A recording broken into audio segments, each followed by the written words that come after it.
Weird way to end that great song by the Rolling Stones. She's a Rainbow.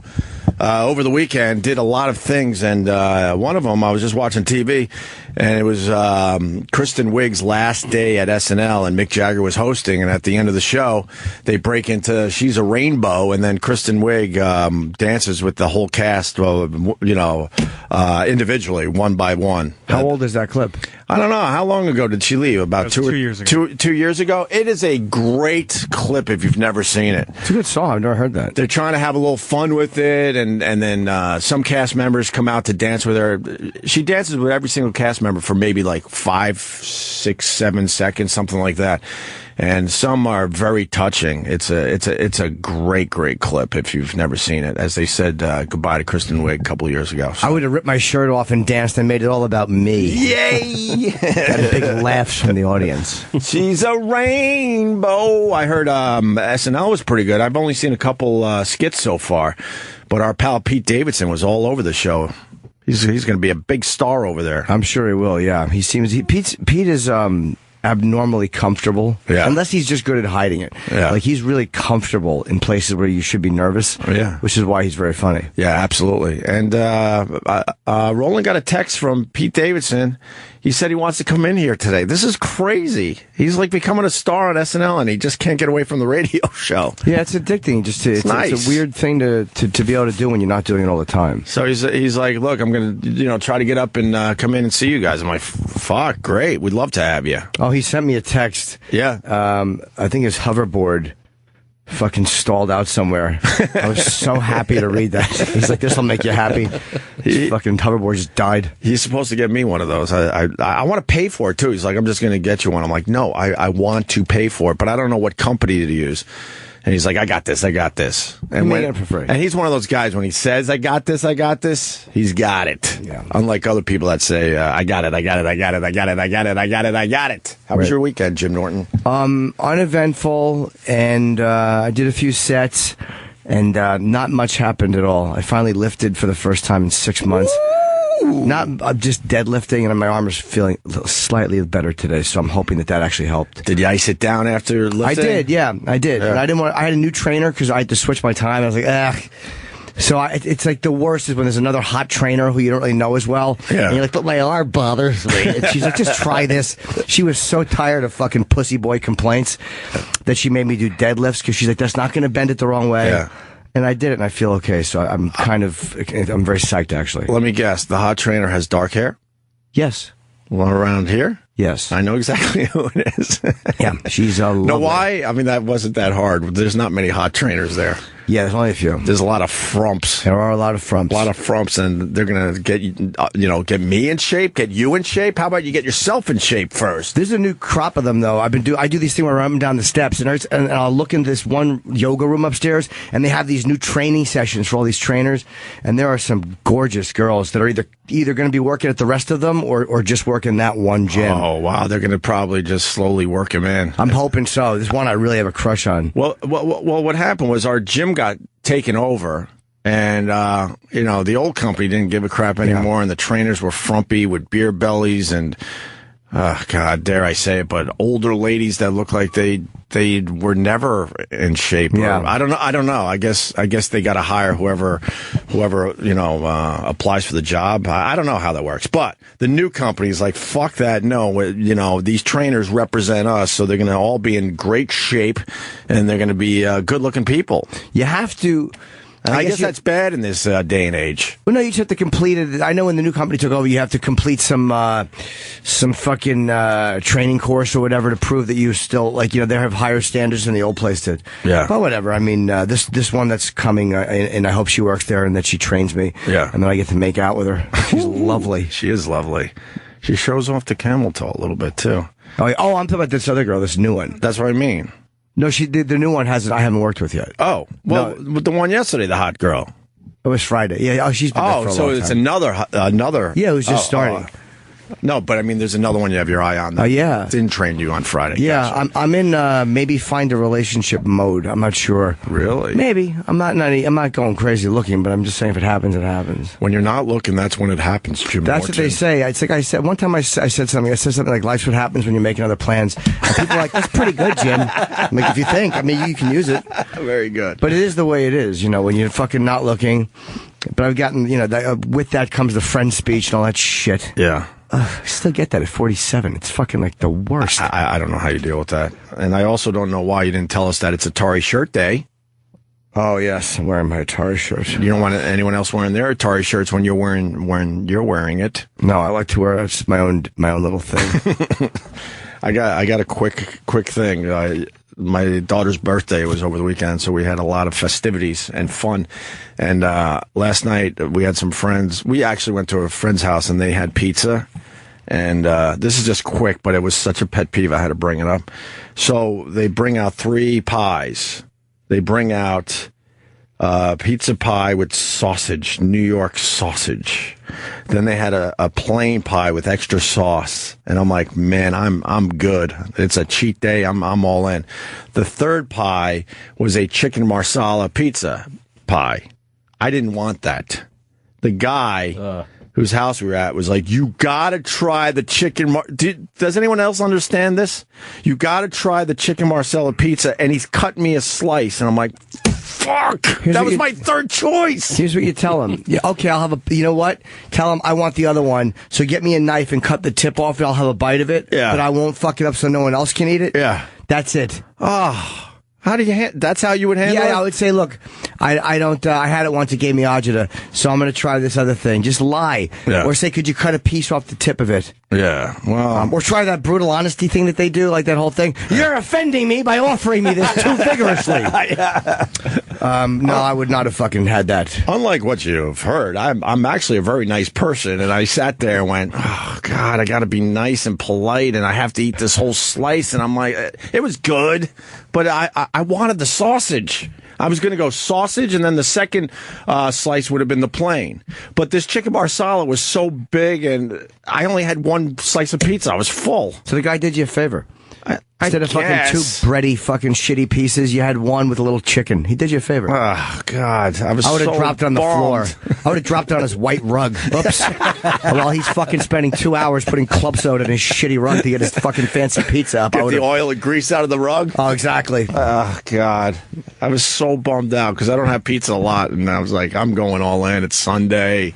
The football games were fun to watch. And What's worse than when a hot girl spills something on your rug?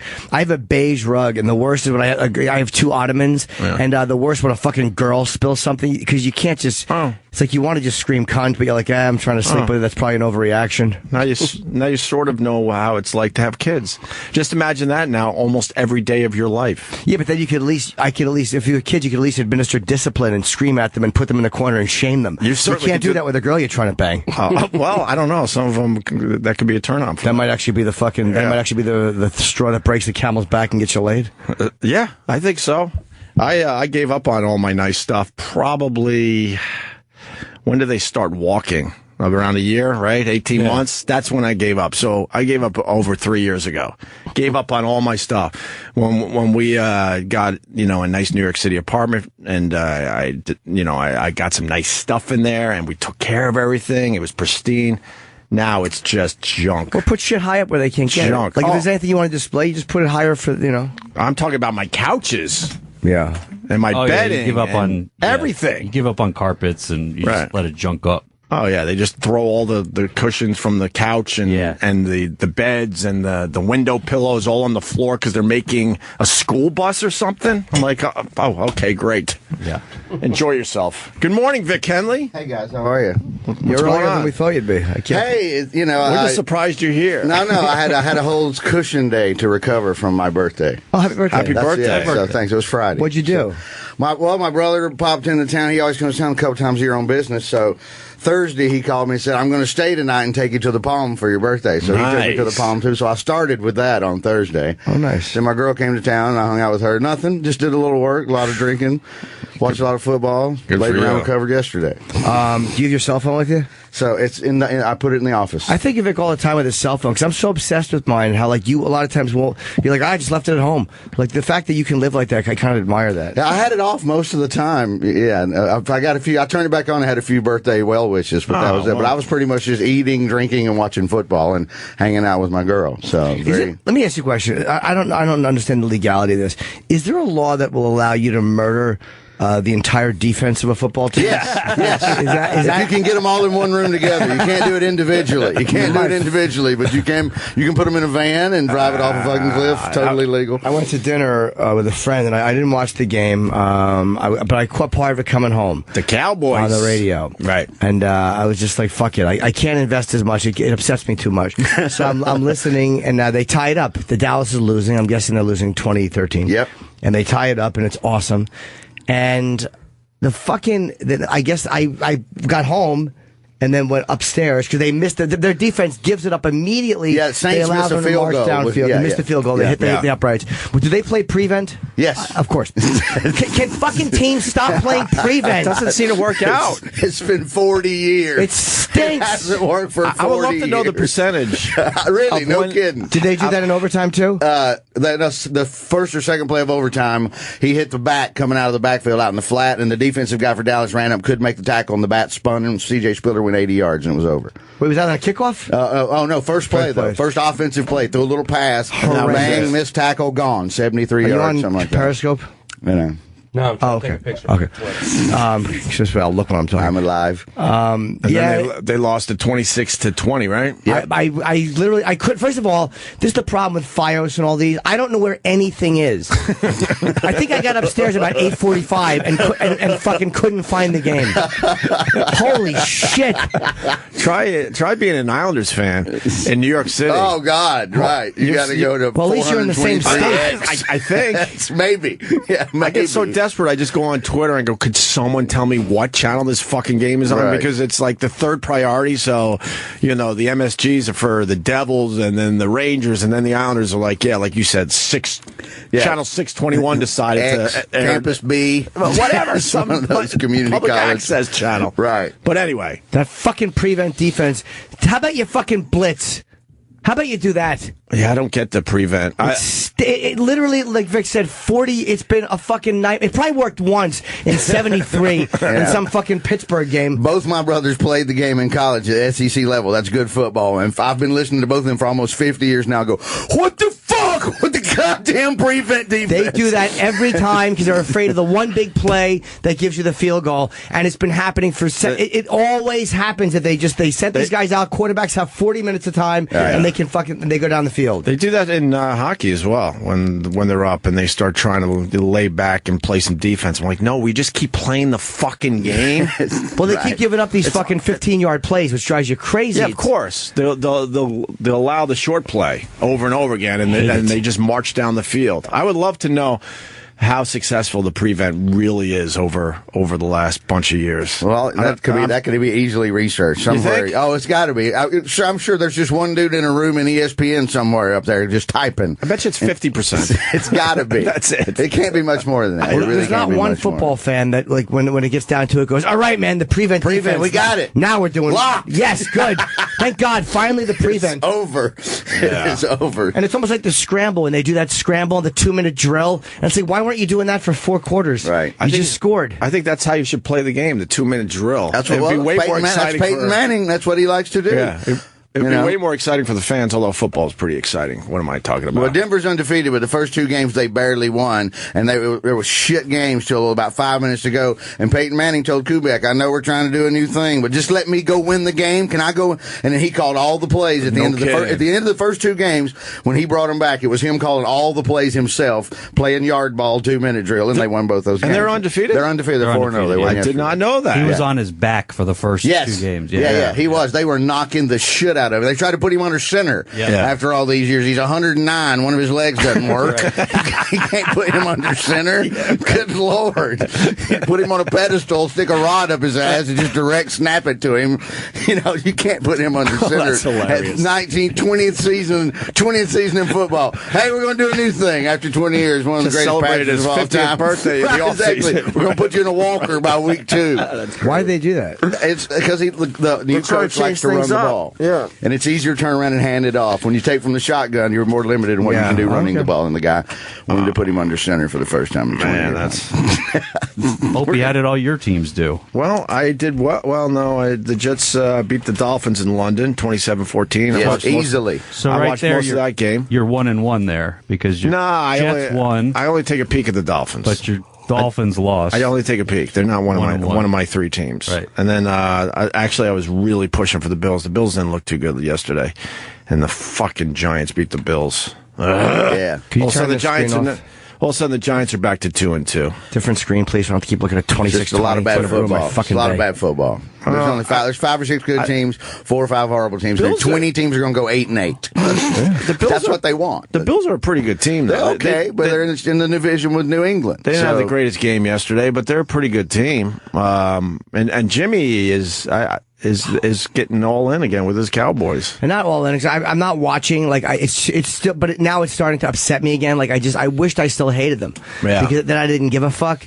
But now it's like so frustrating, and I don't know where the goddamn game is. I almost tweeted it last night, but I knew I would have gotten 40 wrong answers. Well, you do have the assholes. And, Go to Oxygen. but then, It's on right after this Oprah marathon. but at least 40 people tell me the wrong channel, and there's one nice person Always out goes, there. hey. So I'm like, all right, I got to try 41 channels. That's Sure. okay. I'll find it now. Wow, yeah, the Jets are 3-1. Patriots are 3-0. Bills 2-2. That's my division right there. So right now you are 6, 7, 8. You're 9-6. No, I don't follow the Dolphins. I take a peek at the Dolphins for the in-laws. 9-6. They're big. They're one of the sad disappointments. They were not supposed to be 1-3. They gave that quarterback like $80 million or some giant extension. game? Right.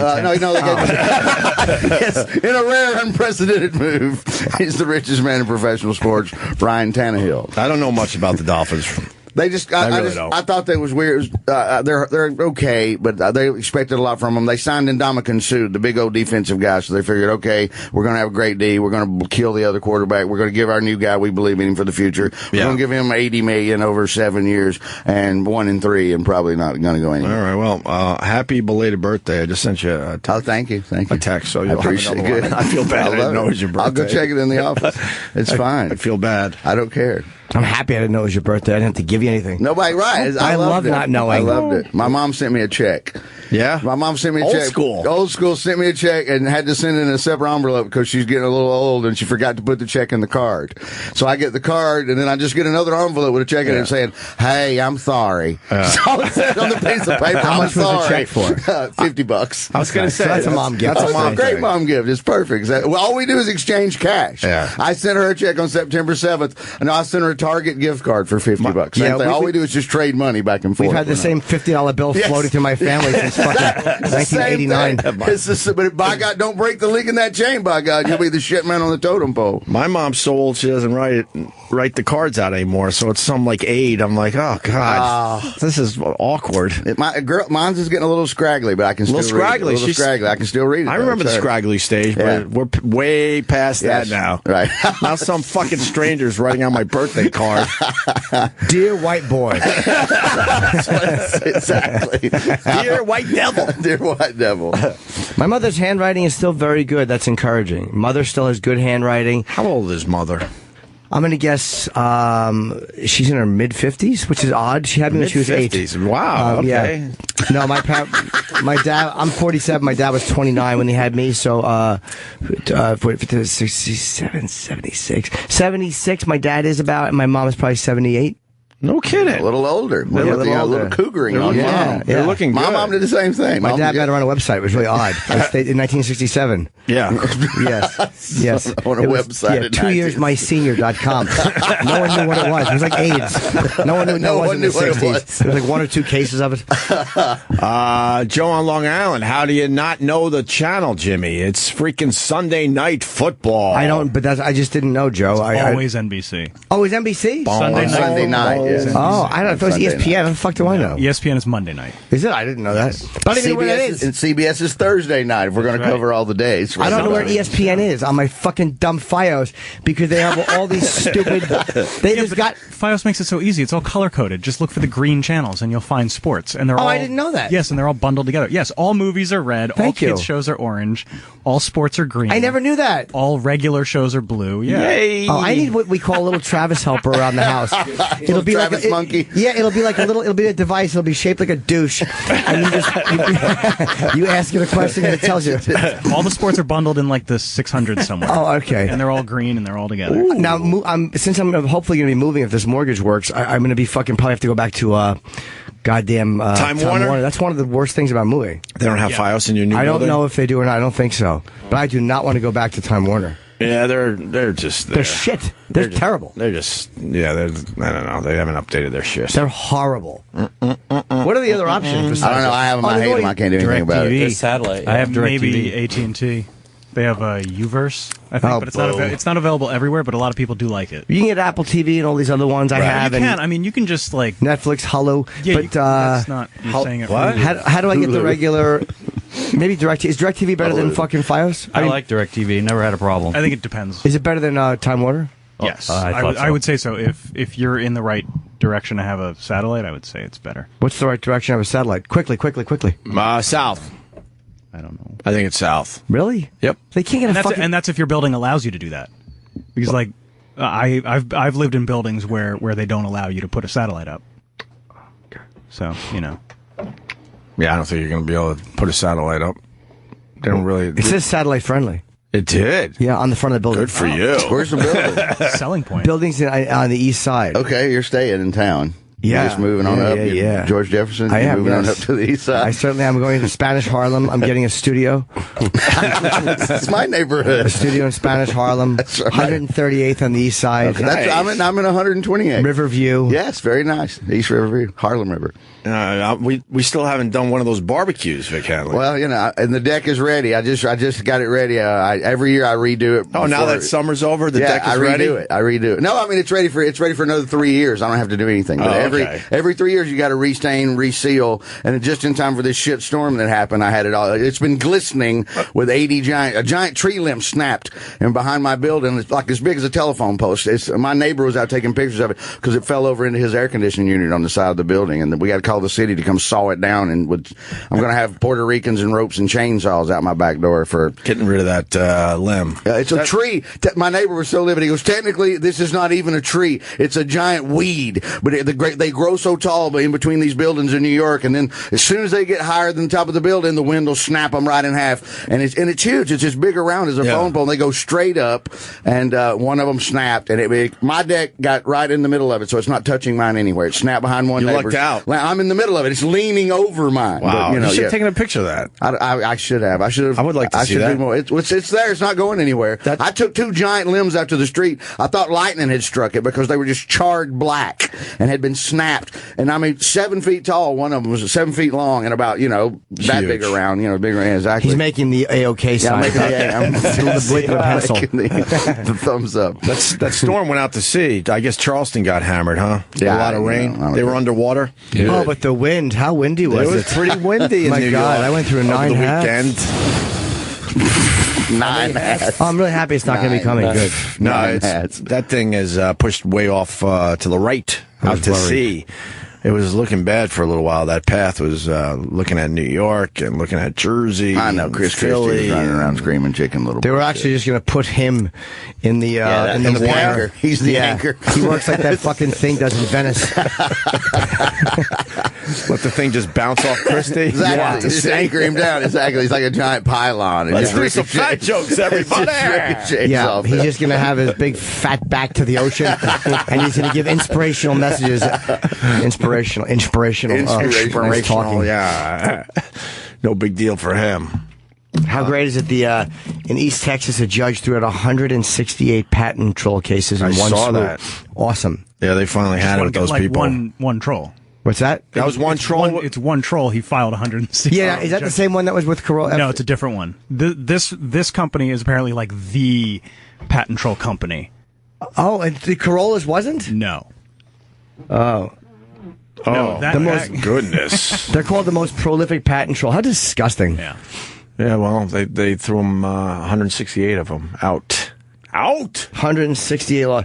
That's just great. That is very cool. It was like 10% of the judge's like case files, and he just tossed them. What did he say? That they were invalid. Okay. Yeah, it's from what I remember reading, it's such a broad, like, nondescript patent that he's just like, no, you're just suing people for selling things online. He's just basically they're just trying to get paid. It's a company that was made by the lawyer who is filing these patents. You don't like him? I think they should be literally should be forced to pay the legal fees of the companies whose time you're wasting. Right, yeah, sure. I think now that's what they're deciding. I would certainly... They should it's called hitting with sanctions. Yeah. And judges don't like to do that. I know in New York they don't like to do that. But they should do that. Of course they should. Well, that would take some of the business away, though, because less people would file lawsuits if they knew there's a chance that they would pay. I don't think judges care about fees. that. I don't think judges are worried about that, because you're always going to have shit in your court. Well, it just seems like the right thing to do then. So why wouldn't they do it? I don't know. I don't know what the thinking is. I know that the legal aides a lot of times, or the judges, what are they called? The guy who helps Paralegal? Yeah, the paralegal, the guy, not the assistant to the judge, but the one who does a lot of the casework. clerk. The clerk, thank you. Court clerk. We'll talk to the attorneys and go, look, they're not going to, he hates giving sanctions, which means you're not going to recover legal fees, but, Right. I don't know why they hate doing it. Yeah, it seems so stupid considering that, like, if the judge is saying that these cases are invalid, like, why should a company have to pay if it's invalid? Like, but there's legal stuff like. Oh, I'm sure it's way over my head. No. Meaning, like, there's legitimate lawsuits where one side just loses, and Sure. you can't expect the losing side to have to recover legal fees if it's but if it's like, I guess, egregious or frivolous or whatever.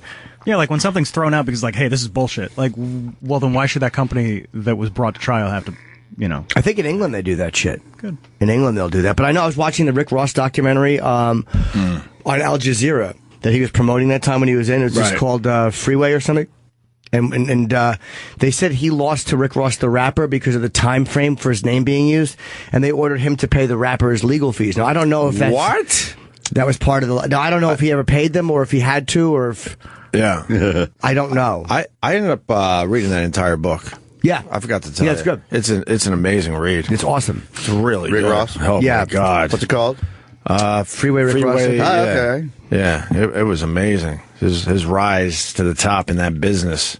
I just finished the Van Halen book. It's called Van Halen Rising, and it's right before they became Van Halen. Have It you takes you Jump? right up to the album one. No, but this one just takes you right up to the first one. And what do you learn? Just they were a backyard party band. They were covering all right? of them yelling and screaming how they all got along. David Lee Roth can't song. They all didn't like him really too much. They never liked him. Not too much at all. But then they admitted that Jim Dandy was the lead singer for Black Oak, Arkansas. Jim Dandy to the rescue, that old jackass song. So everybody in music, David Lee Roth reminded all the executives of him, and they were a stupid ass one and done Black Oak, Arkansas, done by like 74.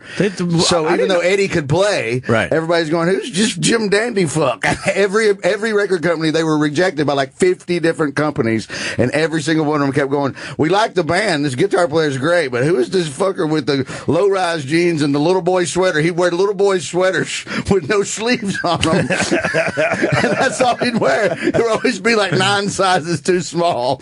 And he had this long blonde hair, and he's wearing this little boy sweater with no sleeves on it, and his ass crack hanging out in his low ride. And they're like, wow. the band is great, but this Jim Dandy fuck, we can't have him. He's awful. And they're like, well, we're a package deal. You got it. Yeah. And they could play any cover song ever. And where they grew up in Pasadena, all the rich kids just threw parties in their backyard. So they were known to be the best backyard. If you were having a backyard party, you get 10 kegs, charge everybody $1. They were just a big party That's band. all they were. They think 300 people are going to show up, and within a couple of years, 2,000 and 3,000 people are coming up. They knew it was time to end the party when the police chopper came in. No kidding. That's it. The party got that bad. They'd get 2 sets in, and about midway through the third set, because the cop cars, all the roads would be jammed, so they couldn't get up to the party in the cop cars. Yeah. They'd have to go on foot. So the chopper would come in, and David Lee Roth said, when the light hit the stage, everybody would just scatter like cockroaches, and that was the signal. Isn't that the amazing party they was were able over. to get a buzz like that for a Yeah. party band? I heard also they used to do wet T-shirt. They invented. They were claimed known they for invented. they did were the very known for first having one. wet T-shirt Yes. tests Yes. during their Yes. sets. Yes, and They David did Lee not Roth take would even see them. They David did not Lee take Roth- themselves seriously, No. and then all of a sudden they just freaking take off. There's people in the set. There's people right now walking around who had a party that Van Halen played at. Yeah. That's gotta be pretty. That's cool who to they know. interviewed in the book. Everybody in the book they're interviewing are just their local high school buddies and neighbors. And Oh, it's that's pretty And they're like, cool. my dad was a doctor, and they made the mistake of going to Mexico for 3 weeks, and we thought it was going to be 300 people, and 2,000 people are in my parents' house running around breaking shit, just That like sounds right out like of a movie. What's the name of the book? That sounds like Van Halen Rising. All right, Van Halen Van Rising. Halen Rising. Yeah. I might have to read that thing. I like when they write books up. Like Jericho does that. Chris Jericho will write a book. He's a really prolific guy. Because he writes these fucking pieces of his life. Yeah. Chris writes a book. Well, this is not my whole life. This is just Tuesday to Sunday. I know. Like, really? He's taking his time. He's very prolific to be able to, he just Sure. fucking pumps them out, man. I got a Jew question. For real. Whoa, the way you say that. I want to wake you boys up. I'm here. We're here. I want to wake up the Jews. Yes. Wow, that's a So, what holiday is it where you have to stay outside? Sukkot. Sukkot. Do I win anything? That's what you gotta wear. You hear that, Travis? I heard the joke. Is it a hardcore holiday? It's not one of the big ones. Like you guys didn't celebrate it? No, it's not top tier. So you got to be really in Yeah. to the faith. Yeah. All right, and what? You just stay outside for how long? I don't know. You don't know? Why was there 2 Hasidic guys asking me when one guy had a sukkot on the back of his bicycle, and they were in my neighborhood yesterday? Did you? I've seen those I guys. came out of CVS, and he's like, "Are you Jewish?" I'm like, "God, I wish." That is, by the way, that is the worst way to kind of recruit people. is to Are just you go, Jew? Just go to them and Are ask you them, Jewish? "Are you Jewish?" Are Yeah. you Jewish? And they're holding the leaf, which is Yeah. lulav, and a little lemon thing, which is called an etrog or something. Yeah. And they're trying to give this stuff out, but their approach is just so abrasive. Yeah, I came out of CVS, and it was very like, "Are you Jewish?" Yeah. It was very harsh like that. Yeah. And he was holding, I thought it was a piece of a palm limb or something. Yeah, he was holding it. Well, in there's his hand. something about you have to stay outside. You got to eat outside. So There's like what's the thing called? Sukkot. A sukkah. Yeah. Sukkah. The Yeah, hut. it's like this My whole- neighbor's got one on his deck, 2 decks over. And what that. is it? They He build built a little hut every year, and you're supposed to build it and sit outside in it. Yeah. You'll for see how it- long? Like I have You dinner. know, Couple right. nights. Till your nose gets smaller. Well, this is leading. This is leading to something. So there's a very Jewish restaurant in our neighborhood. Why do you say it like that? Yeah. Just the way there's a Jewish. very If you'll Jewish? notice, these comments were made by Greg Hughes and Vic Henley. Jim Norton sits quietly, gently texting his Jewish friends, greetings and well wishings. I'm just trying to learn. I really am. There's a way to say, are there any, hey, It's a you're Jewish, could you explain this to me? As opposed to, hold on, question for the Jew. Let's wake up the Jews. Wake up, Jews. So it's a very Jewish restaurant, and I say that because we've been in there a couple times because the food is ridiculously good. Right. But they don't want us there, and they slow serve us. Oh, I've heard you talk about that. They slow Yeah. serve you to the point It's your where Gentile paranoia, by the way. no, Wouldn't they fast serve you if they didn't want you there? No, Yeah, get you out. They want you to have such a bad time there that you go, oh, I'm not coming back here. And it works because now there's mostly just Jewish people in there every time I walk by. But when it first opened up, the whole neighborhood was going there like, wow, this food is really good. And they purposely slow serve you. You watch tables come and go the whole time you're there. How many times did you go? 2 or 3 times. And all those times. And then we slow finally serve. realized, okay, they don't want us here. It took 3 times where we finally realized. Because the service for all the other tables are amazing. Right. Do you want to, Like, perfect. Let me know what that is, and I'll go in there, and I'll see if you're right or wrong. I'm very good. I'm a very good judge of restaurant speeds. Yeah. That's a very specific talent. Yeah, I know. Believe me, before comedy, I said I wanted to judge restaurant speeds for a living. I figured that'd be a great thing. I would write a book or a blog, perhaps, but nobody took interest in it. You should absolutely go. Yeah. First of all, the food is excellent, and I would love to see if they slow serve you or if you see anything a little unusual in there. Anyway, because of this I'll holiday, take some piece of ass there. what's the holiday again? Sukkot. So they had a huge moving truck outside the restaurant because they're not allowed to eat inside, and they set up tables inside this moving truck. Right, so that's the de facto sukkah. This is why I brought That's this. a sukkah. Was the Right. truck they rented? Wow. Yeah. Right. But That's for the Orthodox. Like, you could eat inside if you wanted to. the whole restaurant was empty, but they had this huge truck with tables inside it, and they had waitress service, and people were sitting in there. I'm like, this is the craziest thing ever.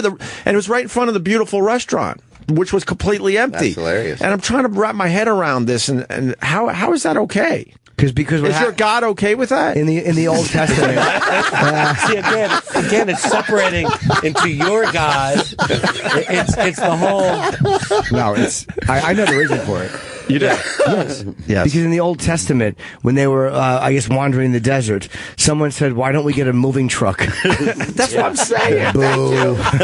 But I stopped the conversation for that fucking shit joke. I liked it. It was fine. But the logic is there. I have a question, though. Logically, it doesn't make sense. It's like, wouldn't they want you maybe not to eat in this really nice, at this very nice restaurant? No, but on this I think- particular day? I think it's supposed to be like a Thanksgiving kind It of was so strange. agricultural outdoor thing, and so you're supposed to eat outside. In a huge moving truck? The moving truck is weird. Well, that's And fucking why I great. gotta say, wouldn't that's weird. you, if you're Jewish, why wouldn't you just go, all right, this is kind of silly. We'll go back to this nice restaurant when this particular holiday's over. Because you forget until you show up and you're like, oh, nerds. It's a fucking moving truck dinner day. Cocksucker. They're all squished in there, and the restaurant has very roomy seating, and the waitress was just running back and forth with orders and water and drinks and bills. It was. I sat there and watched it for 5 minutes. I was amazed by this. That's whole probably thing. a very easy holiday if you're in Israel because it's nice there. Exactly. It stinks in New York. That's You know, exactly I mean, right. fucking Jews in California love it. Oh, we got to sleep outdoors. It was marvelous. It was a balmy wonderful. 70. That's a lot different than being in Manhattan and having that shit.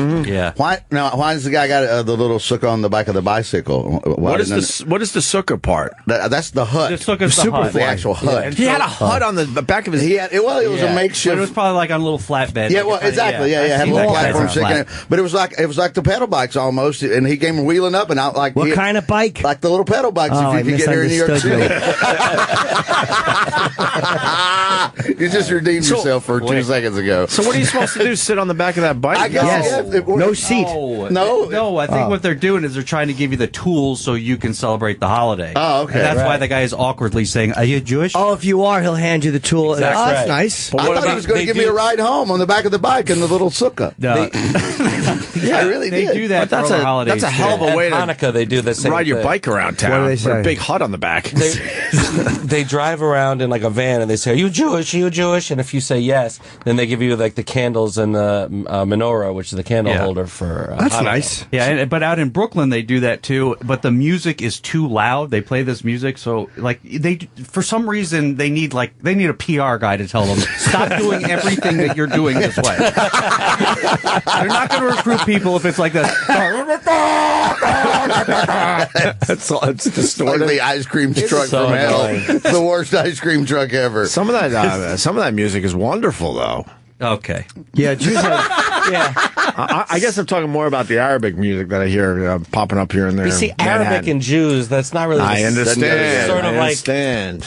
Yeah, but they're very similar. They played The Israeli Israelis. before the Cellar was the Cellar, the Comedy Cellar in New York. Cafe Finjan. And they were playing Israeli folk music. Yeah. That's what they were Some of known that is for. pretty good. Yeah, that's what they were known for. Yeah. Some of it's pretty good. So. Esty, who is in charge and hands out the spots, and legendary Esty, wonderful at the comics. Her husband was in the band. That's how she got on the property like 40, 50 years ago. Oh, wow. Or 25 years ago. They just had a big thing there. Rick Chrome, who was an MC there for many years, and he teaches classes there. They're doing a documentary on him.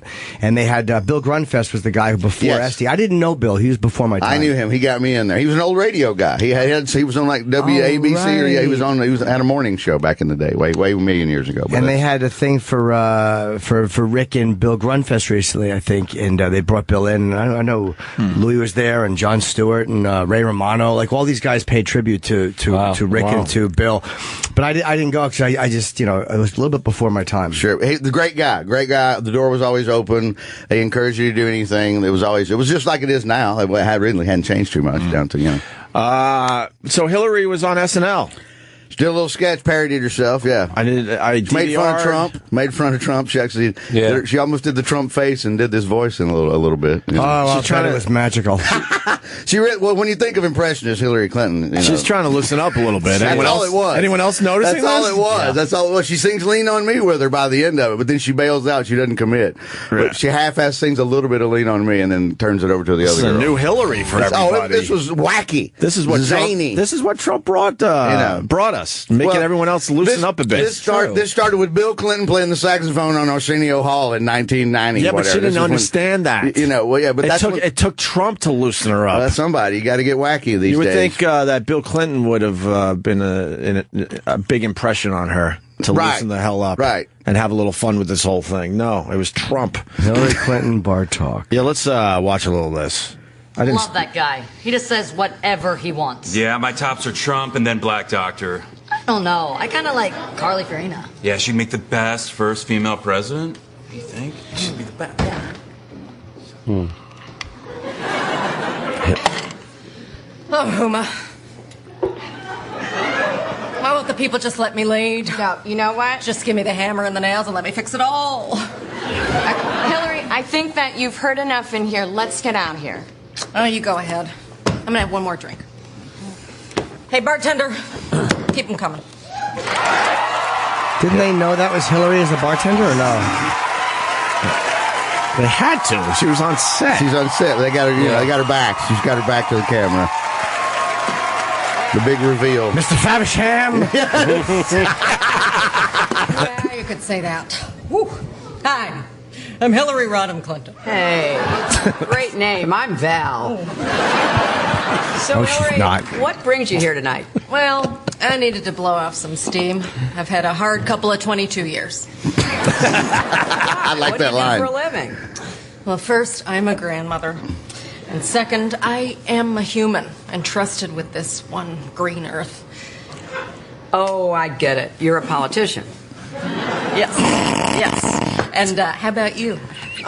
Well, me, I'm just an ordinary citizen who believes the Keystone Pipeline will destroy our environment. That's fucking hilarious. That's Hillary. That's fucking Hillary right there. No. That's fucking Hillary, the real Hillary. Is talking to fucking fake Hillary. That's fucking hilarious. No, she's a bartender named Val. That's Val the bartender, Chip. That's not Hillary. Fucking pipeline. But I am against it. You know, nothing wrong with taking your time. What's important is getting it right. Yep. I'll drink to that. God, I love a scalding hot vodka. You know, I just realized I never checked your ID. ID? Come on, please. I have a 1-year-old granddaughter. She calls me Madam President. I never would have guessed. You give off such a young, cool vibe. You must work in Brooklyn. Yes, somewhere in there, yes. Hi, Mrs. Clinton. I'm so sorry to interrupt. I just wanted to say my sister's gay, so thank you for all you've done for gay marriage. Well, you're welcome. It really is great how long you've supported gay marriage. Yeah. Fuck that. See, fucked up. She said gray marriage for gray people. She fucked up. I would have fucking booed. I would have stood right up and went, fucking boo! Boo! Fucking libtard, boo! Libtard. She can't even fucking say gay. Thanks, Kenny. Well, you did it pretty soon. Could you go back? I want to hear that fuck up again. You really? You want to hear that? Okay. Yup. All right. Let's take it back a little bit. I would have fucking been booing her. Yeah. It is great how long you've supported gay marriage.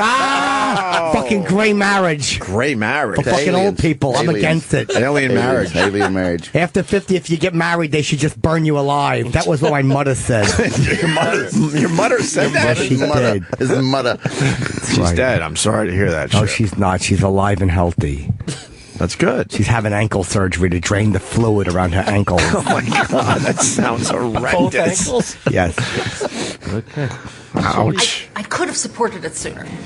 Well, you did it pretty soon. Yeah. Could have been sooner. Fair point.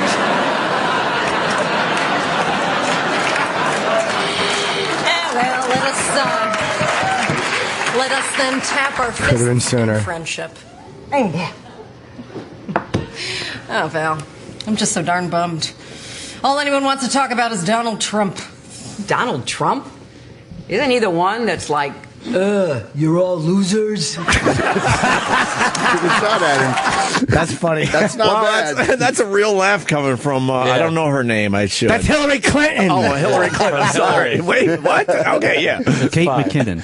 Kate McKinnon. She's killing it, man. That takes balls to do all that right to Hillary. I would have. Yeah. Easy, Chip. And, you know that Liptard. I'm still Liptard is good. Liptard Yeah. is what I was trying to figure out. And Kate, that's a real laugh too. Yeah.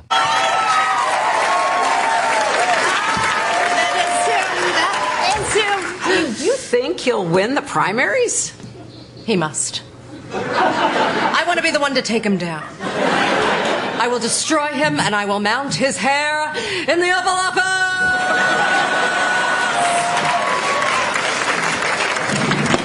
Well, that's kind of a lot. Maybe you should take a vacation. A vacation? A vacation. Vacation? What do you say? A vacation. Did somebody say vacation? That's fucking Daryl Hammond pretending to be Bill Clinton. That's not really Bill Clinton. That's fucking Daryl Hammond pretending to be Bill Clinton. Chip, can't you just go with it a little bit? I bet he's gonna say something fucking hilarious. Like, remember that time I made cum on that lady's dress or something? No, I don't. It's SNL. Fucking Hillary, a crack up.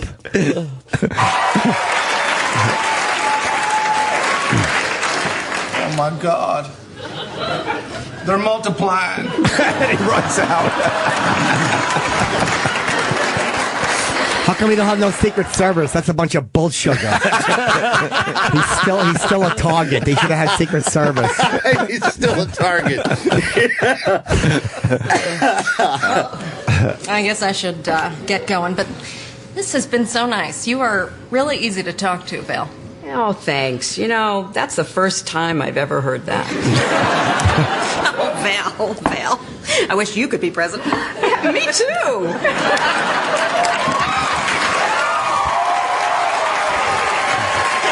Stupid. How come they want the bartender?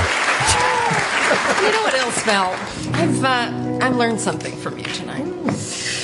Sometimes in our lives, we all have pain. We all have sorrow. But if we are wise, we know that there's always tomorrow. She bails out. Oh, yeah, she bails. Well, because she wants to be president, she doesn't want to be seen doing this shit for an hour. She backed off. She's like, let the fake Hillary clap like an idiot. I'll just stand here with my giant tits. Holy shit, is she a busty lady? Yeah, look at that outfit. Holy mackerel. She's got a tight blouse on. Yes, that's a fuck. That's She doesn't clap well, though. no. That's why she's not doing. What are you doing?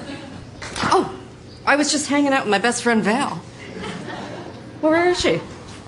There's nobody here. I think you've had one too many, Hillary. She was go. zooted. No, she was real and smart and really nice in person. She was real, I tell you. Okay, Hillary, whatever you say. Wait, what's this? A shoe. A hard tan business shoe. I was right. She is real. You know what? That was all right. It was all right. And I'll say this: Hillary Clinton was good. Yeah, she read all her lines, except when she said "gray." Wow, that fucking shit was hilarious. They probably couldn't get her in for rehearsal. She literally probably walked in, read it. Kidding. Oh, yeah, absolutely. Yeah, you got to be right. Yeah, right. we used to have problems like that. But my guess is she was going to be on the show. They pitched her ideas, and she said, "I want to do like something like what Trump did on Fallon, where Fallon was dressed as Trump and Trump, and they were kind of going back and forth. She wanted to do something like that, so that's how they came up with it. Trump Meister. So now Trump's got to be on SNL. Yeah, he will. He definitely will. That was funny when she's like, everybody's a loser. I mean, she really did a little effort to sound like him. Yeah. She got a huge laugh for that. Oh, that's just right. Exactly. That's how stiff she is.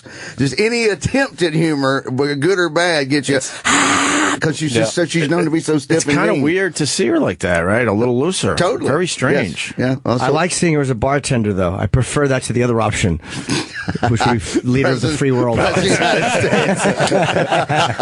just politicized it, Jimmy. That's right. As long as she brings you hot wings. Absolutely. I can see her bringing hot wings. I would talk to Hillary all day like that. I'd be happy to have a delightful chat with her. No shit. Vic Henley is here today. We're very happy. We haven't seen you in a while since that whole Dennis Falcone thing. Oh, that was hilarious. That was that. I think I was gone for that. You were gone. We dragged Dennis in. He was playing music. I think it was right before a big summer vacation. That's right. And then we were playing Name That Tune, and Vic Henley kicked my ass. Well, it just sort of popped you up. Destroyed he kept playing. Every time you'd say anything, Dennis was playing a song right behind it. And it was hilariously awful and wonderful and not. Everybody was calling it train wreck radio that day, but it was really it was crazy. It was hectic. But then he was picking these songs, and Vic knew them like within a second, 2 seconds. I'd smoked a lot of weed that morning, so I was extra pretty amazing. Sharp. I was extra sharp. What are you promoting today, there, Mr. Henley? I'm with Ron White, the 5th, October 16th in Inglewood, New Jersey, and we're in Port Chester, New York on the 17th. So coming up with Ron in 2 weeks. Last night with these friends, they were talking about the Blue Collar Comedy Tour movie, documentary, whatever the hell it is. What is that? There's like 4 of them. They're just concert films. Okay. Yeah, they're just concert films. I've never seen any of those, but they were raving about them. Well, Ron's funny. Whitney's funny. Larry the Cable Guy. Yeah. Foxworthy's okay funny. Which one should I start with? Don't watch any of them. You're not missing a thing comedically. Go back and watch Richard Pryor live in concert. Fair enough. If you want to see a comedy film. That's a good way to promote your upcoming date with Ron White. Get one of Ron's individual. What You Can't Fix Stupid. I think I got to watch one because I've never seen him. Ron's great. I'll watch one of them. The best thing about it was no one knew who Ron was, and so when the whole thing blew up and started making them all money, the dude who is really funny got a great benefit for him. So it actually that was when showbiz works. Jimmy's got gigs all over the place. Yeah, Irvine this Friday, Saturday. San Francisco is now on sale for December 3, 4, 5. A bunch of stuff: Erie, Charlotte, Albany, Louisville, Scottsdale. Wow. So yeah, I have a whole bunch of stuff up through January, and then a whole tour starting. Very cool. I'm That's fucking very exciting. planning my exit. I got fired in Erie because they wouldn't let me say fuck on stage. I'm sure they're waiving that rule for you. I wouldn't. I'd be happy for them to fire me. Contractually have to pay me. I walked off stage after the first show, and the guy gave me a whole speech about it. And I'm like, well, you got to pay me for the show you just gave me, and then stick it up your ass for the rest of the weekend. I'll go back to New York. That's the only place I've ever been fired from. And we're a no fuck club. And Bobcat's picture's on the wall. He's standing in front of a picture of Bobcat telling me I can't say fuck. I think it's new owners though. It's the older guy went back, is what I've heard. It's the older, but that was a horrible place to be. It's called JRS Last Laugh. Thank you for the help. Thank you for helping me promote that. Junior's Last Laugh in Erie, PA. You can't curse there. I will be doing my full act. Instead of fuck, I'll just be saying fudging. Like you said planning your exit in there, though. From life, I meant, not the radio show. From life. As soon as my tour is done, I'm going to treat myself to a brand new, a solid gold ladder. Can you imagine you're working your butt off for the next 6 months just because you want a gold ladder to hang myself off of? That's class. That's class. Yeah, he went out really, really with a lot of class. A lot of class. Too bad he shit down his leg and got it all over the gold ladder. And last, what day? Friday, I guess. We had Jake the Snake Robertson here and Diamond Dallas Page. We put up, I think, 2 or 3 videos. Oh, I got to watch that documentary. Those guys were awesome. The documentary is definitely good, man. The resurrection of Jake the Snake Roberts. I was ranting about it all weekend. But we put up 3, I think at least 3 quick clips from that interview up on the old YouTube channel, Opie Radio. So check it out. One where Jake the Snake talks about hating snakes. He never liked snakes.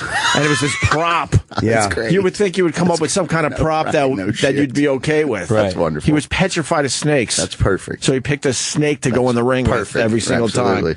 But he worked that snake like he was a snake handler and like he wasn't scared of snakes. That's what makes it doubly good. Isn't that crazy? Knowing he hated them, yeah. That's exactly right. Exactly. So you can check that out. We're trying to really pump the video element of this damn radio show. So go over there and check out some videos. What the hell? All right, we'll continue. Stay there. It's one of my favorites. You love it. I got to interview him. We were down here once interviewing him, and he was actually in Iceland. And when he came on, we said, "Where are you?" He goes, "I'm in Reykjavik, Iceland." And then he started singing this at the top of the interview. He opened the interview by singing. It was one of the greatest things ever. That's a great way to start the day. Oh, exactly. With Zeppelin 3, which I think is my favorite Led Zeppelin album. It's a goodie. 45 years ago today, it came out. Oh, no kidding. Yeah, there's a lot of great songs off Led Zeppelin 3. Not a lot of radio hits. No, that's true. But a lot of great little songs. Tangerine didn't get a lot of airplay. This is a great. I love this record. That's the Way didn't get a lot of airplay. That's the Way's good. Great, right? I love Zeppelin when they slow it down a bit. Although, Stairway to Heaven's overplayed. What else is off that album? Friends, that's right. Friends is off this. Out on the Tiles, yes. Goes on and on. I might have to track through Zeppelin 3 today now. Well, that was me when I finished the Van Halen book last week. I just felt like I had to go out and play Van Halen the first one. Just play one stupid. All the way through, just drive my neighbors crazy for no reason. I saw an Amy Winehouse documentary, which was amazing. And then I was on a Amy Winehouse loop on YouTube for not that long, because then it got downright depressing. Oh, yeah, it'll get sad quick. When you know her whole story and where she came from and how much talent she had, many saying she was a genius, and then she was just a shell of her former self when she checked out. It made those songs harder to listen to. Yeah, right. No, it's exactly. She was a mess. That's a good documentary, though. I've seen that one, too. It's a great documentary. Since I've been loving you, yes. It's just talking about Led Zeppelin. Oh, since I'm loving you, I thought you were talking to me. Since I've been loving you, Jim Norton. Hanging from the gallows pole, though. And they redid that. Hey man. Yeah. Well, they redid a few songs in their career, but I still like them. Yeah. I still like the Led Zeppelin. They stole everything. Everything. Yeah. What do we got? We were going to do the AIDS. No. Well, I sure hope everybody's got AIDS. AIDS. Yeah. Team America. I never saw that, but I've heard this. I like this. That's the opening line. As you hear, your mother's got the Pope's got AIDS. AIDS. Your father's got AIDS. It's one of the first things you hear in the movie. The song I love is America. Fuck yeah, America. Fuck so brilliant. That's so awesome. The whole thing. It's really well done. Not even having watched the movie, I still like that song. You got to. You can't go wrong with America. Fuck yeah! And I love when he's like, sportsmanship, books, and 2 people cheer. That's so good. Very funny. We'll play one of those for you. We'll play one going into the next break. So where are we at? We got a kinky Orthodox priest brought down by cake porn sex tape. Wow, what's this about? What happened? I don't know this one. A high-ranking Greek Orthodox priest starred in a kinky sex tape with his much younger parish school principal and was forced to resign after the affair. She was 45. She wasn't that. She was younger than he's 67. She was 45. That's much younger. Yeah. But I'm saying she wasn't like she was in her 20s. 22-year difference, which he denied for years, and it was confirmed by the church elders. And there's, I guess, a video off one of the computers. This dummy had this on a computer. She's into weird. There's one picture. They showed some pictures in the post, and one of them where he's laying on his back and she's got her feet on his face. And oh yeah, there you go. That one I get. I get that. Maybe a little stinky. Yeah. Maybe nice feet, just showing him whose boss she is. I got it. I'm with you. Shoving her stinky feet in his face. I don't understand the whole. Is that a screen cap from the films? Yes, they made. Okay. I don't understand the whole crush porn thing. Yeah, I don't understand. I don't get that. I don't What's crushed porn? Food stuff, like where they crush things. Or, there's a whole thing where they just act like they're crushing you underfoot. There was one where they would step on small animals, which I think is horrible. Oh my God. People are bizarre with what gets them. Like, I'm a pervert, but that's weird. Like, that's way too much. I know people look at my stuff the same way, but I don't understand how like, what is the cake sitting? Remember that girl came in? She was really sexy. That was just funny. Cake sitting. No, but I mean, that is a fetish. That's what he says. That she wanted her. She wrapped some banana nut bread in cellophane, and he just wanted her to sit on it until then. Cellophane? What do you work for AT&T? Yeah. Fucking piece of garbage. Yes. Cellophane. Why don't you go fucking sell a lip-tard, a fucking computer or something? I couldn't think of nothing. What? What's the turn on there? So, yeah, like you said, he's wearing a white T-shirt, watches his long-haired brunette lover plant her thong-clad bottom on a piece of banana bread wrapped in cellophane. I don't get that. We've had the cake farts, the cake fart lady come in here and just fart on cakes. That's silly, but that was just funny. That's silly, right? But the whole crush thing, there's something about being crushed or mashing the cake underfoot. It's probably looking at that photo of him with that foot in his face. He's probably a big submissive. Yeah. Like, look at that face. His eyes are closed. He looks like fucking. He looks like Kris Kringle. That's what he does. That's what he does from fucking New Year's Eve to fucking early November. That's how he gets ready for Christmas. She has pretty nice feet too, to be honest. They're big feet. They're probably, I'm gonna guess they're like size 9s or 8.5s, or he's just covering his face and he's breathing them in. He looks really happy about it. How could he not be? He looks very serene. Either that or that's the greatest coffin photo I've ever seen. This guy is very happy. Yeah. So what happened? So the tape got out there, and then they were like, "Oh, boy, you got." Yeah, I think the fact her husband talked to one of the high priest elders or something, and exposed the thing, and then This guy's married too. It's Greek Orthodox. I mean, this is a nice sex scandal for a church to have. Guy's fucking a parishioner. It's like, a Baptist minister or something. He's not fucking children. It's going old school. Yeah. So I don't know. He's out, and he's. They say he's staying with family in Chicago, and he's like, don't try to contact me. I'm going to do, God's will, and that is my lot. He gave some really weird send-off speech, but he got busted. And she's married too. So, all right. We got that going on today. I wish I understood the crushing cake thing, though. I wish maybe someone could explain it. I would love to know what like. I ask on stage sometimes as I'm doing my new hour of material, really dynamite reviews. But I talk about my light foot fetish, and I also talk to the audience, and I like to know what is it about it that. Because I don't understand so here they are stepping on it. Yeah, like what gets you off about that? Jeez, that guy's got a big piece, huh? And stop pointing at me, you're embarrassing me. He's pulling out his big hog. Yeah, it's, I don't understand why it had to be wrapped in cellophane. She couldn't just sit on it with a regular thong and crush it with her butt? Maybe he's into having his face sat on, too. Go back to this. It says, this trick works like dick steroids. Get the cock you need. Watch the free video. Do not click on that. That will disease our Dell computer, which we just got from this company. Ms. Footworth Cake Crush is what we're looking at. It's on X videos. Let's try it. So this is supposed to be a turn on? And it's a black woman's foot, and there's some cake on a plate on the linoleum floor. Yeah, it looks like a cupcake. She's teasing her toes over it. It looks like a piece of cheesecake on the left. Yeah. And now she's raspberry. Crushing it. All right. And squishing. I guess that's supposed to be your fucking head.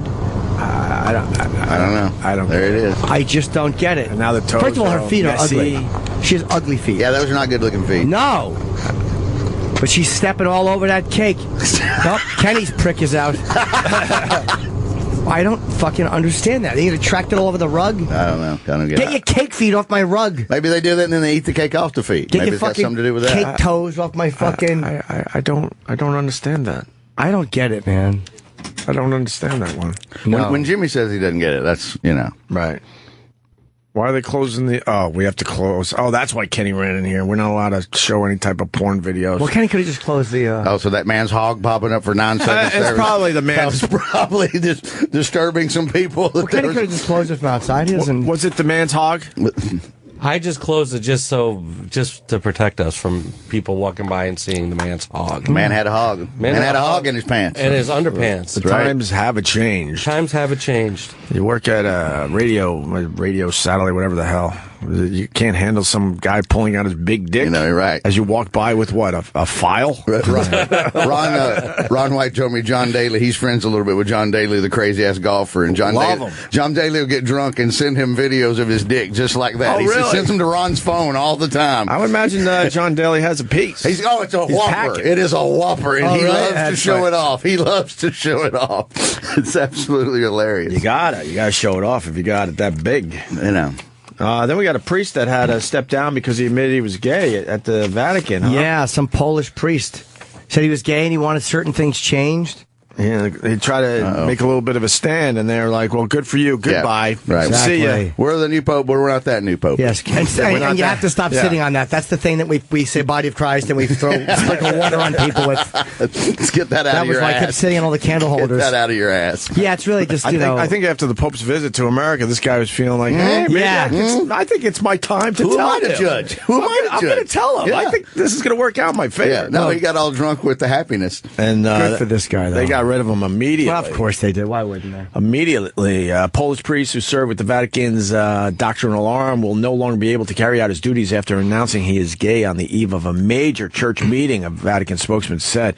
With his partner at his side. That might be more the problem, though, is the fact that he has a partner and he's supposed to be celibate in that stupid well, he rule. crammed it in their face. He went up here. He held a news conference calling on everybody, and here we go. I'm with Opie. I think he got a little caught up in believing that the Pope was actually open. Yeah. Well, but again, if you have a partner, then you are kind of fucking up the vow of you're standing up there. Yeah, you're doing everything. You're cramming it down their throat, literally. Yeah. He held a news conference Saturday in Rome, calling on Pope Francis to revise Catholic doctrine on homosexuality, which considers same-sex relationships sinful. Okay. Chara Amza. How do you spell it? I'm actually. There it is. Monsignor Christoph Olaf. What? Karam. Wait. God damn it. 43 said the timing of the announcement was intended to put the topic before the Synod of Bishops. The 3-week assembly of bishops from around the world beginning Sunday will address issues facing Catholic families. My decision of coming out is a very personal decision in the homophobic world of the Catholic Church. It has been very difficult and very hard. I ask that you keep in mind this reality that is difficult to understand for anyone who has not lived through an identical passage in their own life.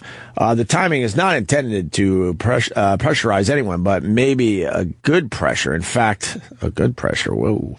In fact, a Christian participation, a Christian voice that wants to bring to the Synod the response of this homosexual believers to the questioning of Pope Francis. Well, they didn't really listen too closely. They were like, no, we got to let you go. Yeah. So.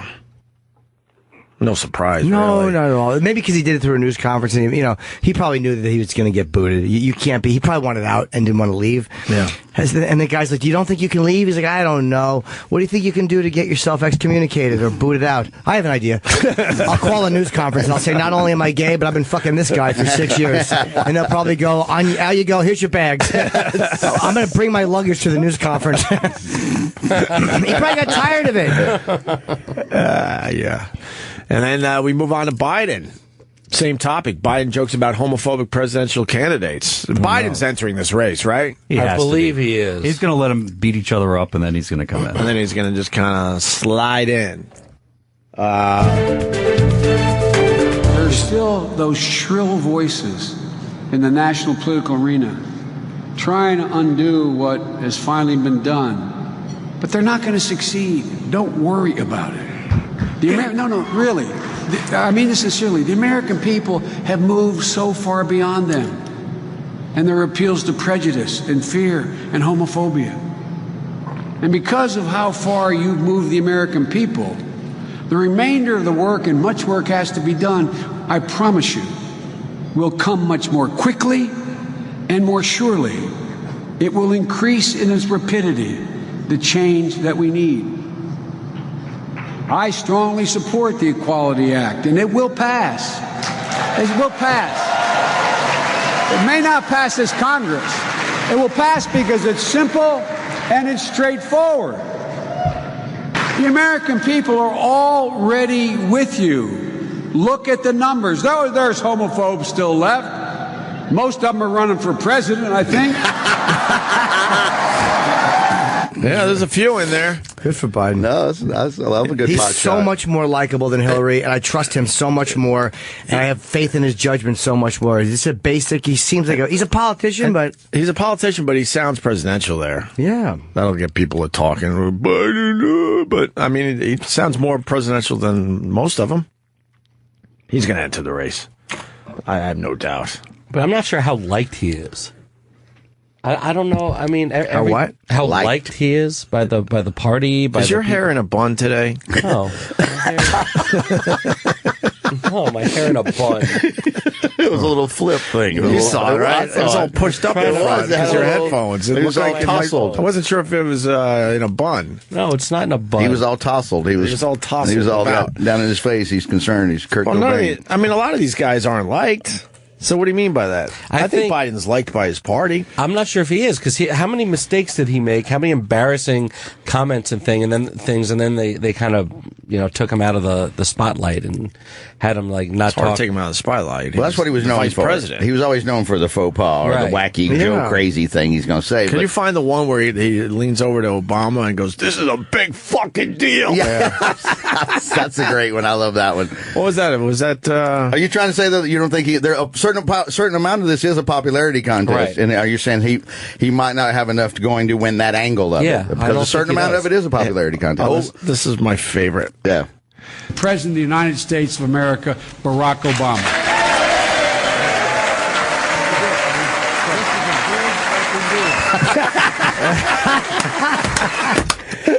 He's an enjoyable man. That would be my first campaign ad. This is a big fucking That would be my first campaign ad if I was him. That should be the motto he's running exactly. on. No, I would say I would just completely embrace that. Yeah. Bumper stickers, T-shirts. Joe Biden is Screw Make America Great Again. Yeah, exactly. This is a big fucking deal. I'd wear that. And you got to hat. spell it out. Yeah. None of that. I'd put that bumper sticker on my car. Make sure you have the U, C, and the K in there.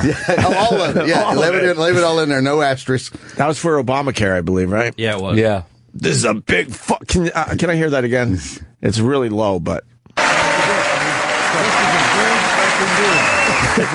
And Obama's like, the microphone's on, you idiot. Again. Obama pats his shoulder like, that's good. That's good. The mic's on, dope. Yeah. They pick up sound. That's what they're built for. Look at You're how the vice president. Yeah, you're the vice president, and you just fucking talk to me like we're two dock workers. You got an extra fucking 20 minutes on lunch. The fucking Saints It's a big fucking deal. The Saints beat the Cowboys last night in overtime. It was a big fucking deal. fucking deal. This is the way fucking De Niro was talking to Ray Liotta about Pesci getting made. Big fucking deal. And look how young Obama looks in that clip. Yeah. Jeez. How many years ago is 2 that weeks now? ago. 2010. 2010. That was fucking 5 years ago? That's only 5 years. Yeah, that's a lot of aging in 5 years. Five and a half. Fudge and That's a mackerel. lot of aging. Calm down. Calm down, Jimmy. He's going a little nuts with that. I don't know what's going to happen. I don't know if he's going to enter. He definitely is going to enter. I think he's going to enter. How long do you wait, though? You got to wait till Christmas? Can't wait. Iowa's coming in, when's that? February. So you can't start in January. I don't know what the protocol is, to be very honest with you. I just don't know. 12-year-old boy suspended. Yay! There's more. Suspended for looking at female student. What's this one about? Well, where was he looking? I mean, was she in the bathroom? Was he or upskirting? Shoe mirrors. Yeah, shoe mirrors. Shoe mirrors. What is this about? I should find the story. I could answer my own question here. I have not heard this one. Oh, as I see, by a quickie, Trump world would be better off if Saddam and Gaddafi still in power. He's probably right. It's probably not that wrong. For some reason, those guys knew how to keep everyone in check. Yeah, for the most part. They knew how to keep a situation under wraps. control. Oh, Yes, that was they my my hairdresser forever. What's that Vic? She was from Yugoslavia. I'm sure she was. Stop using air quotes. Magda was from Yugoslavia. And Magda. How much money did they get? But I would always What's up, Taft? I would ask her about Tito, the old Yugoslavian dictator, and she loved him. Same thing. She was like, hey, the minute you saw what happened, the minute they got rid of Tito, the whole thing turned into a clusterfuck. They can't figure out leaders over there. Yeah. Some people, that's Eastern Europe. Over this there, is Eastern too. Europe, Yeah. Real fuster-cluck. We found the story of the 12-year-old. Is suspended for staring at a female student. Great. It happened Now they're at suspending people for being autistic or having Asperger's. That's probably what that shit is. You don't know the appropriate amount of time to look at people. Unbelievable. She's black. He's black. Part of the story. Michael Baldwin spoke exclusively with the parents. Michael, I'd like to hear all of the details on this. Well, Tricia, the parents took the school to court yesterday because they want their son's suspension erased. He's a fathead. He was suspended for doing this. Oh my God! Oh, he probably didn't know. They probably the teleprompter. I don't know. I think he was going for a dramatic pause dramatic, there. yeah. To court yesterday because they want their son's suspension erased. He was suspended for doing this. No, that was a mistake. You think so? Yes. The boy are a little peeved. Their son was suspended from school last year for staring at another student. It happened at St. Gabriel Consolidated School in Glendale. The perception was that he intimidated her. Kicked out of school for staring at another student, the parents would not let their child be filmed, so I asked the mother to show me the face her kid said he made. The school says that stare was intimidating. The parents took the school to court to get the suspension erased from the record, but they lost the case. In court documents, though, the school said the discipline is consistent with the handbook, and the female student felt threatened. The Tolbert son even wrote an apology letter. It reads in part, I never knew she was scared because she was laughing. I don't want to be suspended anymore. This will be my last time intimidating anyone. Oh, so he admits he was intimidating someone. Okay. You know what? He does admit that he was intimidating someone. So he was giving that like dead eye stare. Yeah, that you give to people. That's how I meet girls. I just dead eye stare until they throw the number at me and run away screaming. Works every time. Works every time. Works like a charm. Works like a fucking charm. They give you their real numbers? They certainly do. They're creeped It's amazing out. how many 6 digits, but I text anyway. The parents say they didn't know about the incident or the apology letter until 3 days after it happened. Why is he talking like this? The same student who said she was a victim did something pretty bad herself. So the same girl that accused my son of this act of perception of intimidation He said it was. aggressively poured milk on someone else's lunch. Oh my God! Wow. The girl poured milk on the lunch. What type of a madhouse is this? The boys are staring, the girls are pouring milk. How does anybody get educated in this Sodom and Gomorrah? What's next? Did somebody spit a spitball at another student? Did somebody chew gum during class? What is? Oh my God! This is a dangerous place. Where is this? A third world place of some sort? They've ran out of news at this place. Yeah, they really had it. That there was no repercussions for that academic penalty. She received nothing for that. Yeah. We tried to talk to the school. They sent us a statement. It's a blue saying, ribbon quote, school, too. Judge Patrick Dinkelacke listened to the Dinkelacke. rejected them and dismissed the complaint against the school. Dinkelacke. We aren't going to comment any further on particular issues concerning our students. Hey, why don't you give my Dinkelacke a kiss? That's a good name. Chipper, put your Dinkelacke away. You're talking a lot today, Chipper. All right, even though the parents lost their case, they are considering appealing. We're live in the newsroom. Michael Baldwin, Fox 19, now. Wow, they wasted time on that. Yeah, that's... Sounds like the kid should have been suspended. He was being a bit intimidating. But then the other girl, what? She's poured milk on what? I tapped Someone out. else's into the mouth of an invalid who had fallen out of his wheelchair. Oh, well, that's too much. Yeah, she was like, have some milk, lump. That's way too much. Running through stories today. What the hell? Yeah, you got a passenger arrested after phoning in bomb threats so he wouldn't miss his flight. That's pretty genius if you think about it. No, it's not, because they're not going to open the door for you. Once the door is clear, never going to pull a plane back to the gate and go, oh, someone else is here? Well, come on. Yeah. Once that door is closed, you could run up and bang on the outside of the plane and not opening the door. And he could now be banned from flying. Should be. He's a fucking... How you fucking call a bomb threat in and have the whole flight delayed? What a twat. A plane in Italy called in a fake bomb threat. The 46-year-old was running late for his flight. plane returned to the terminal where passengers and bags were searched. Man was arrested when he arrived at the airport and held overnight. He faces a prison sentence and could be added to a passenger blacklist. Well, that's not appropriate. I mean, his race is not important. Although I do think they should use that when boarding. I don't understand why you would do that from your cell phone. Like, what a dope. What do you think? They don't have caller ID at the fucking police station? It's just a dumb move. Hi, it's Jim Norton. My flight is, there's a bomb on the plane that I'm supposed to be on. Who is this? Oh, no one. He's running late. He literally thinks he's going to get away with it. I'm not there at the airport, so I'll just bomb at this bitch and slow everything down. Yeah. And You know then what that it way was? I can just roll right in here and get on time. He probably called and said, look, I'm going to be late. Can you hold the plane? They said no. And he went, all right, well, there's a bomb on it. Well, in that case, we better hold the damn thing. And I know where it is. Yes. If you let me on the If plane, you'll let me on the I will plane, show you exactly I'll where be it happy to is. explain. You're not whistling Dixie. No. He had time to make the call, though. Instead of that, he should just, run a little faster. Well, he's probably in a cab. Maybe. I think he was in a taxi. Then we got a guy fired for excessive farting. This could have happened to you, Jimmy. I thought of that. It's the first thing I thought of. Jimmy farts a lot. I was He just hoping did it about would. 5 That's why I minutes do ago. it. I would love Scott to go, we can't have it here. The people are complaining, you've been warned.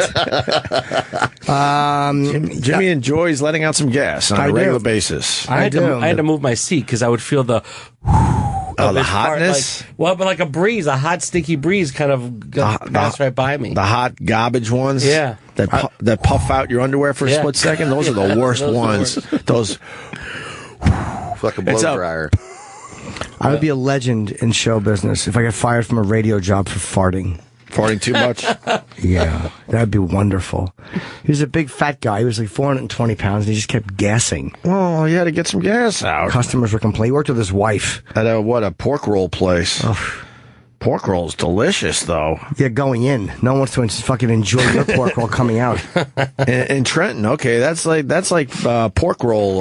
Trenton, New Jersey. Yeah, they know that they know their pork roll. They know down. their pork roll. Yes, they Thank do. you, Vic. I'm a little tongue tied there. Yes, that's what I was trying to say. There's a sign, by the way, in Trenton on the bridge that says "Trenton makes, the world takes." It's the worst. I hate that fucking sign. promotional sign ever. We go home. Trenton makes, the world takes. That don't even make sense. It's awful. Why else would you make it if you don't want people to have it? You fucking assholes. Big deal, Trenton makes. How about Trenton stop making, world stop taking? That's just a shitty way to live. I love coming through the Lincoln Tunnel right there. Hoboken, embroidery capital of the world. Yeah. Oh my God. Embroidery, That's the embroidery worst. capital of the world. Maybe in 1905 you could be proud of take that. the fucking sign down. Exactly. Trenton makes, the world takes. I mean, I don't think that's good. That's not. I want to make it. I dare I say, I think the world is using you. Makes is another term for shits. That's what I was just going to say. Right? You want to make? Did you make today? Are you going to make? I want to take the world takes down and put in their pants. There you go. There's a sign that's near the Kosciuszko Bridge in Brooklyn, and it says, "Welcome to Brooklyn, believe the hype." Believe the hype. That's not nice. as bad. That's not as I bad like that. as Horrible. Trenton makes the world. But Trenton makes not the as- world takes rhymes. They can both suck. Trenton makes, the world takes. And man, do they take, because they're not putting money back into Trenton for the most part. Nope. Trenton's not talked about much at all. Ooh. So this guy had the gastric bypass surgery for his obesity. The procedure, which is designed to reduce the size of the stomach, often comes with embarrassing side effects. Clem was stricken by extreme gas and uncontrollable diarrhea. Uh-oh. Lucky dog. Clem's symptoms worsened in 2013 and caused significant disruption in the workplace. The president of the company allegedly complained about Clem's flatulence to the company's owner and to Clem's wife, who worked alongside her husband. This can't go on, he said to Clem. Tell Rich we're getting complaints from visitors who have problems with the odors, he told his wife. Dolan continued to complain until he fired Richard Clem on February 28, 2014. But the company's saying that's not true, that they asked him to take a pay cut, and then he and his wife quit. Yeah, the same day Clem quit in protest. The company's owner, Tom, told MyCentralJersey.com that Richard Clem was not fired. Grebe said business was faltering when he asked the Clems to take a pay cut, and the pair quit. So now they're spinning it and trying to get a little money for the farting thing. So he didn't get fired for farting too much, right? I don't know. He says he did, but the wife quit in protest because she missed her husband's fucking fetid asshole. She was afraid they were going to put in somebody who didn't just rip ripe, pungent farts, and she likes that. Can you imagine sitting there next to your husband and just smelling his farts all day at work? I think and then being told that you're causing significant disruption. And the customers are complaining about your fucking gastric farting odor. You know how bad his asshole must stink? But, they have a weird relationship. Yeah. And she found that she couldn't get wet anymore until she would pull off her panties and he would fart in her cunt. Nothing worse than a line like that bombing. What happened? That's a really vulgar joke to have bombed. I think there was some anger behind that. I'm really mad. No, but I really wasn't. That's It did seem real. It did seem real.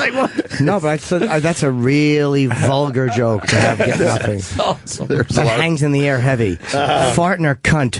Quiet.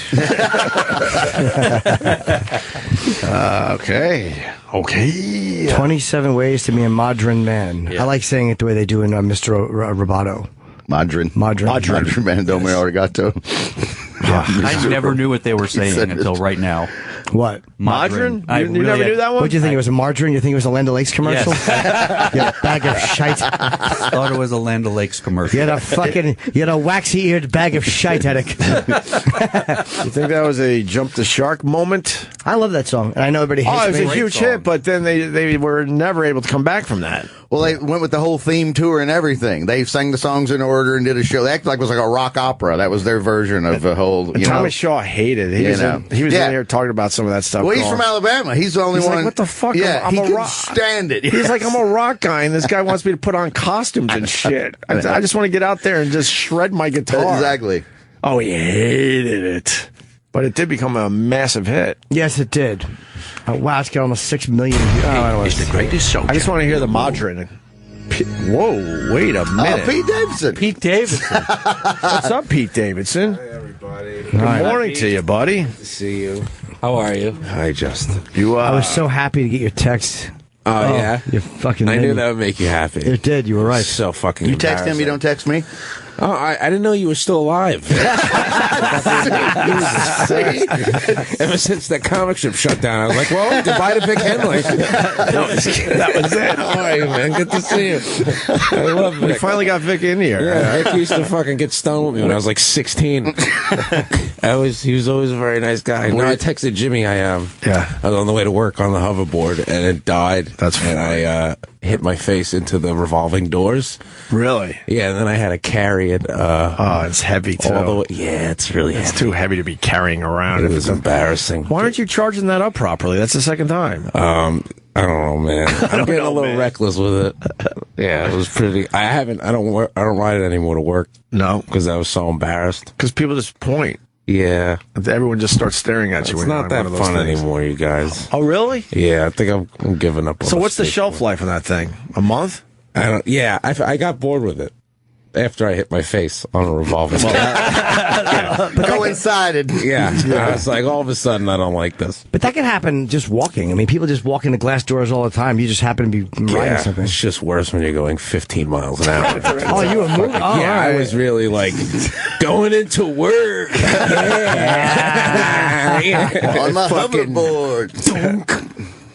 People saw it? Oh yeah, it was bad. Yeah, one of the doormen at 30 Rock was just like, yeah, it's humiliating. Yeah, it's really embarrassing. I gotta say, last time I saw you were at Caroline's, man. What a fucking great set. First time I saw you, man. Thank you, man. Thank you for coming out. Thank you guys for helping push that. Well, no, I knew the strip was going downhill when they ran him off. He comes in 5 years ago, and we all loved him. Me, the bartenders, everybody that works there, all the comics, and the owners were like, "Get this fucking kid out of here!"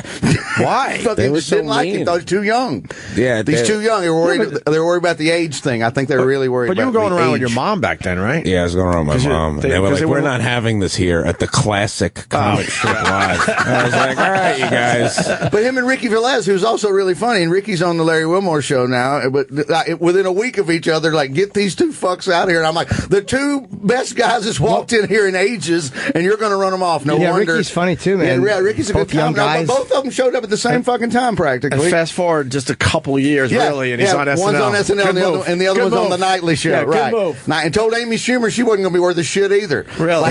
Oh, this guy's got a feel he for was the on business, fire. huh? He was on fire. Amy won't go in there, right? No, and yeah, nobody wants to go in there anymore. No wonder why. Is it still around? Oh yeah, they're open. But that place used to be like the place. Like I used to walk by that place and be like, "Oh, one day." Yeah. And now I'm like, I got to take a shit. I wonder if the strip's open. Not a lot of you guys go there, huh? No, I never, because the guy Lucian that used to run it, he's dead now, but he was never nice to me. He was never nice to most people who he didn't love. Like guys like Gaffigan, he loved. Like Lucian did have a decent eye for comedy. Like he picked some really, really good guys. Yeah. And he passed over some good guys. But I never felt particularly comfortable there. I mean, they'll book me now, I think. But I think the last time I had asked to go on because I had a Leno spot or something, they didn't. There was something going on. They said no, so I said I'm never going back in. Right. You know, so if you got to do TV, that's why we do these fucking shit spots for low money. Every club pays low money except Caroline's when you're headlining it. When I learned that for the first time, it blew me away. Oh, that they don't give us any money? Well, Jimmy, Jimmy came on our show back in the day. Yeah, and sure. And then he opened the door for everybody, really. It was Jimmy first, and then everyone, was squishing in, behind him. Kelly and Patrice and the rest. When I first met you, I was happy to get a ride from Stand Up New York down to the cellar because I knew I wasn't going to have to waste my $20 that I just made in a taxi to go down to the other club. That's how shitty it is. People sometimes. don't understand this. Yeah, the hometown clubs, they pay these guys nothing still to this day. Top shelf talent. They got their first pay raise in 2005. In 2005, we got them to bump it up from $20 to $25. But in 2005, we hadn't got a pay raise since '82. It had been 23 years. Crazy. The cellar on the weekends now pays $100 a spot. Oh yeah, they jacked it up. The cellar has now become the beacon of gold standard. That's getting there. That's totally getting there. But they did it voluntarily. Yes. And that's why we do those spots. That's why you do them. It's because it's for TV. It's to work on your material. So if you have a TV spot coming up, it's kind of the unspoken thing. Is that's the most important thing. And they were doing some specialty show, but it wasn't like an audition night or anything. Yeah. Or whatever. Like, we'll have them get back to you, but not tonight. It's a little bit booked or whatever. So I was like, fuck you, man. I was so annoyed. It was the Brown Show. It was one of those I don't even remember what it was. To be honest, I don't think it was. I don't know if it was that or what it was. It used to be like they used to have it was almost like a TV show they would run on the internet. Yeah. They would stream that. Yeah. Back in the day, I yelled and screamed about that for the comics. I'm like, I couldn't believe it because these clubs were getting free promotion. They would come on our show back when we were extremely hot. When we were popular. When we were popular, and these comics were selling out these joints, and I'm like, look, at the very least, you're not paying for any advertising on this fucking show that's real hot. At least pay these guys more money. Nope. Holy shit. Yeah, but. Yeah. Well, whatever. The club owner never, like I said, it's been like once in a lifetime thing that the seller here just in the past couple of years unsolicited goes, let's give them some more money. That just doesn't go with comedy. It was the coolest thing in the world. And they've gave like 3 unsolicited pay raises in the past year or two, something like that, right? Yeah, the weekday spots are $30. Yeah. And again, that's just cab money. Just to get you back and forth. But it's better than $5. A lot better than $5. It used to be at the strip. $5 at the strip when everybody else paid $20 back in the day on the list to get paid at the end of the night. It'd be $20, $20. And then like if Pete and I were the 2 new guys at the bottom of the list, it would say Vic Henley, Pete Davidson, $5. $5. We got $5. I got $5. But like you don't understand, I would be like, fuck yeah, I got fucking $5. Like I almost feel like I won. Yeah, that's how you weren't doing it for free. That's what mattered. You weren't doing it for exactly, free. getting paid, right? Yeah. Can we take a quick break and we'll continue with Pete Davidson? I want to talk about SNL. You had he killed it on the news. One. Yeah, you did great. That was a great one. Yeah, thank you, man. A great premiere. So we'll talk about SNL after the break. Yeah, we'll play that, Travis. Vic, what do you got again? With Ron White in Inglewood, New Jersey, and Port Chester, New York, 16, 17 October. All right, and Jimmy's all over the place. JimNorton.com. Yeah, I'm going to Irvine this weekend. I'm sure they should be banner sold-out shows. I forgot, but Travis did not. We'll be back. I like that. I want to hate that song, and I should hate that song, but for Pete's sake, it's a toe tapper. Margarine Man? No, modern, but that's what it sounds like. He's saying modern, kind of different. Yeah, I love that he thought that he still had a secret. Yes. Okay, really? Yeah. Okay, Dennis DeYoung. Yeah, you got a secret, all right. Is he? We'll play along. He's got to be. Two of the guys in the band were gay. Sorry, I walked away from you. I felt the breeze on my hand. Right. You felt the heat? That's what you get for farting on me an hour ago. All right, fine, you win. We'll both come together. Vic Henley in studio, and nice surprise, Pete Davidson. We keep saying goodbye to you. I know. I just figured, like, if I get up, I could just That's come. awesome. You had a great SNL. This first one did very well, and they're talking about it all over the news. It's a great start for you guys. Yeah, it was fun. Miley was really great. You had a skit with her with the text thing. Yeah, that was cool. I like being in sketches, even if I'm not in a lot. Like just to get that screen grab. Yeah, like it's cool. She was really great. She was nice to you? She was super nice. She was, like, for someone as famous as she is, she's, like, really, really cool. And she could fucking really sing. No kidding, she can. Yeah, like, I didn't know that. She really can sing. Oh, what an entertainer. You ought to see her at the award show. She sings, she dances, she does everything. She's country, though, too. Yeah. She is country. If you hear her talk a lot, she is country. She's, like, real down to earth. Yeah. Very, like, I don't care. Was she allowed to smoke her pot around the offices? Yes. They just let her smoke the pot. Yes, she was. She opened the joke. She did a joke on herself in the monologue, saying, they're worried about what I'm going to say. I'm on a 7-minute delay. And she goes, you smoke as much as I do. I'm always on a 7-minute delay. Yeah, she's really So somebody cool. gave her that in the monologue. Was a good joke. Yeah. She does come across being pretty cool. She's country, man. She's awesome. all right. You know, and she gets crazy with her Instagram, so there's nothing wrong with that. And then the girl's always sticking her tongue out. I don't know what you get to see more than the tongue these days on Instagram. Dry mouth syndrome. She has dry mouth syndrome. Does she? Yeah, she smokes a lot of weed. She's got dry mouth. Oh, she does that all the time. That's right. Drink it, Beth. Yeah, he used to do that when we used to hang out at the cellar when I was 16. His tongue was always out. Me. Oh, yeah. He'd be like, hang out with me in the basement of the cellar. I'll teach you the ways of the comedy. That's also because Vic was so drunk he would forget to close his mouth. He didn't know any better. That's what it was. That's totally what it was. And now I'm looking at your Twitter there, Pete. Pete Davidson on the Twitter, and you got a picture with Hillary. That's cool. Yeah, you're talking to her in the green room. Oh, she was awesome. Was she nice? So what nice. Kind of person is she in person? She's a fun, like, dumb to say, but she's just like, how are you? Really? Like, yeah, she was super nice to me. She's not as guarded? No, I mean, like, there was Secret Service there, but, like, they weren't, like, you didn't feel like, oh my God, I gotta walk really carefully around them. Like, the first time they check you, and then after that, they're like, what's up, dude? And you're like, should you be so cool? Right. And casual? Yeah. How many guys did you have with her? Like 5 guys? There was like 5, but like each floor. Oh, wow. Yeah, because when someone like that comes, they have to sweep the whole building. The whole building? Yeah. Yeah, they want it to look good. Yeah. Boo. Fucking wordplay humor, 26 years in a stand-up. Fucking Aunt Jim. She looks like she's giving you motherly advice there, Pete. What is she saying to you? Do you remember? She was just like, because Bill sent me like a nice note when I got the show last year. Like, he sent me like Bill, as in Bill Clinton. Bill Clinton, yeah, like I like how I said that, like he's my fucking uncle. That's kind of yeah. You have every right to say Bill. He was very nice, and he sent like a nice, like, read your story. You have a very New York story, and it was very nice that you're on the show, whatever. And then I went downstairs, and I was like, I have to meet Hillary. I have to say thank you. Yeah. And then I asked the Secret Service guy, I was like, can I please please say hello and maybe take a picture? And he was like, oh, it's so funny. She was just talking about you. We would love for you guys to meet. And then she was like the fucking coolest, like, ever. Did you know Bill had sent you the letter? Yeah, I was like, thank you so much for the letter. She goes, oh, I'm so glad you got it. I'm so glad you got it. I was like, wow.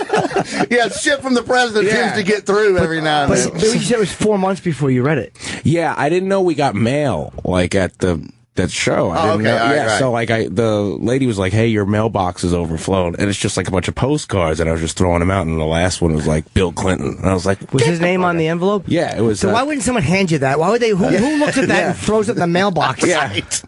Yeah, you hand deliver that shit, right? Yeah, this is from the ex-president. Imagine you threw it away thinking it's junk mail or something. Oh, my God. Like you just got bored I throwing just your never shit and saw said, it. you know what? It looks like this is all junk mail. I'm just going to throw it all out. Right, we don't Why bother. bet you Bill Clinton was getting annoyed you never responded? 4 months later, that little cocksucker really thinks who the fuck he is, doesn't he? Son of a bitch. I wrote him a note. He put me on the pay no mind list. Why don't you crawl like you crawl for the fucking drinks, Pete? Now, will you be voting for her now that you met her? Yeah, well, I was always in favor of her. I think she's cool. But as soon as you meet one of these people, I think you have to vote for them. That's why they shake even if you hands. don't line up politically, but if they're the ones that you meet, I think that plays with They're your brain. so electric. I met George 41, not George H.W. Bush, but it was after. It was after he was out of office. The same thing. He was so cool hanging out with him. I'm like, oh my God, if I would have known you were this cool, I would have voted for you. You said that to him? I said that to him, and he goes, everyone tells me that bitch. I met George Bush when I was like 9 because my dad was getting like this medal, right? Because you know why. So. And I went up to him, and he came up to me, and I don't know if he was kidding or not, and this is like I always wanted to ask him, but like I was like 9, and my grandpa goes, "Hey, Mr. President, any advice for my grandson?" And he looks at me and he goes, "Stay in college." And then like everybody just kind of looked at him, and then he like walked away. But I was like 9. He had that weird laugh. He had that weird. He had that. Maybe he thought you were a super kid. I don't know. That you're already in college. Stay in college. Yeah, in college. Yeah, my grandpa has it on like camera too. Like you see, like the Secret Service kind of like they're confused. They shrug. They're like, "What?" They should be used to that. Yeah. He had that weird. I used to talk about it. It's the only laugh with no laughter in it.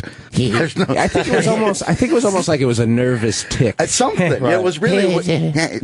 Like say it right before you say everything. Like even if it wasn't funny. Right. So today's a day off for you guys? Is that how it works? We go in at like 5 today for the pitch meeting.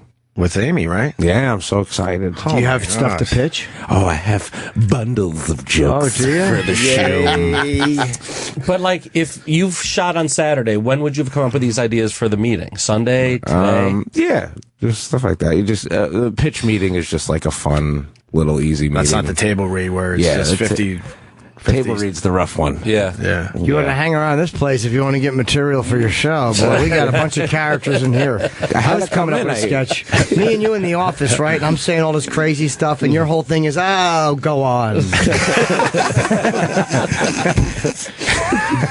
a go-on guy. Yeah. He's going to go sweeping the nation. He's the go-on guy. But you guys work your ass off all week. The show kills, and now you got to start over today. Yeah. Is that crazy after a while?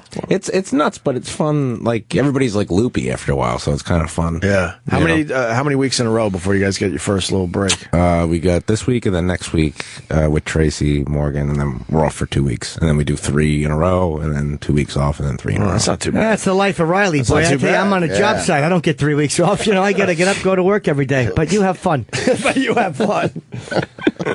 So when you have Hillary on, do they start pitching their own ideas? No, I think you write like who you want in it, and then they see if they're available. Nice. Like I don't think they're like Hillary's coming, so write something. It's like, hey, could Hillary do this? And then you write it. So you guys had that idea for her to play a bartender, and then you approached her. Yeah, I think Sarah Snyder and Chris Kelly and Kate wrote it, and then it worked. And it worked. We watched that one this morning. She was great, Hillary. Like she was great. Loose. We're not used to seeing her that loose. Yeah. Awesome. Did she show up for rehearsal? Yeah. So okay, we were wrong. Yeah. She stumbled on one of the words, and she we were was trying to figure out. She how to said gray marriage instead of gay marriage, but she did a very good job overall. Yeah. It was really. I thought she was really cute. Like. She's got big bosoms. I don't think anyone's ever called Hillary Clinton cute. That's the first time Hillary Clinton's ever been called cute and adorable. We were staring at her big bosoms. She had a tight blouse on. She just looked like she was having a blast. She really looked like she was having a good time. She definitely was loose and did well, so that's cool. Anything else, Pete? Nothing. Yeah.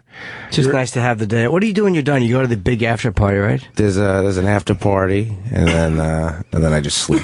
Is it always at the same? It used to always be at the same place. No, now they change move it around now. They move it around, right?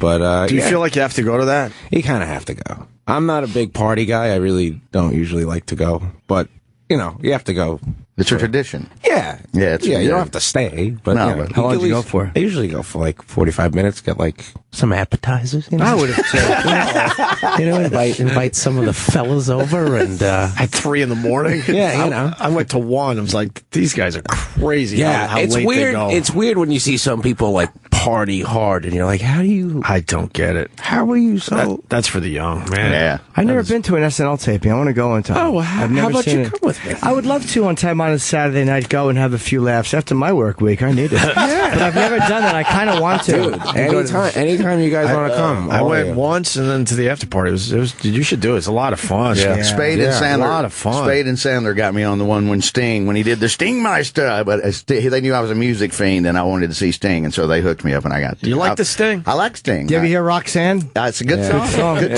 tune. Good tune. Wow, you go Yeah. deep, Is that Jimmy. the Police? That's the Police. Yeah. Wow. Exactly. How about that? They got a little I reggae. just got everybody over 40 wet. Yeah. Oh, he knows his musical history. That's why I was so good with older men. They got a little reggae beat. You should know them. Yeah. They got a little reggae in there, Pete. That's why Barry Sobel was in love with you.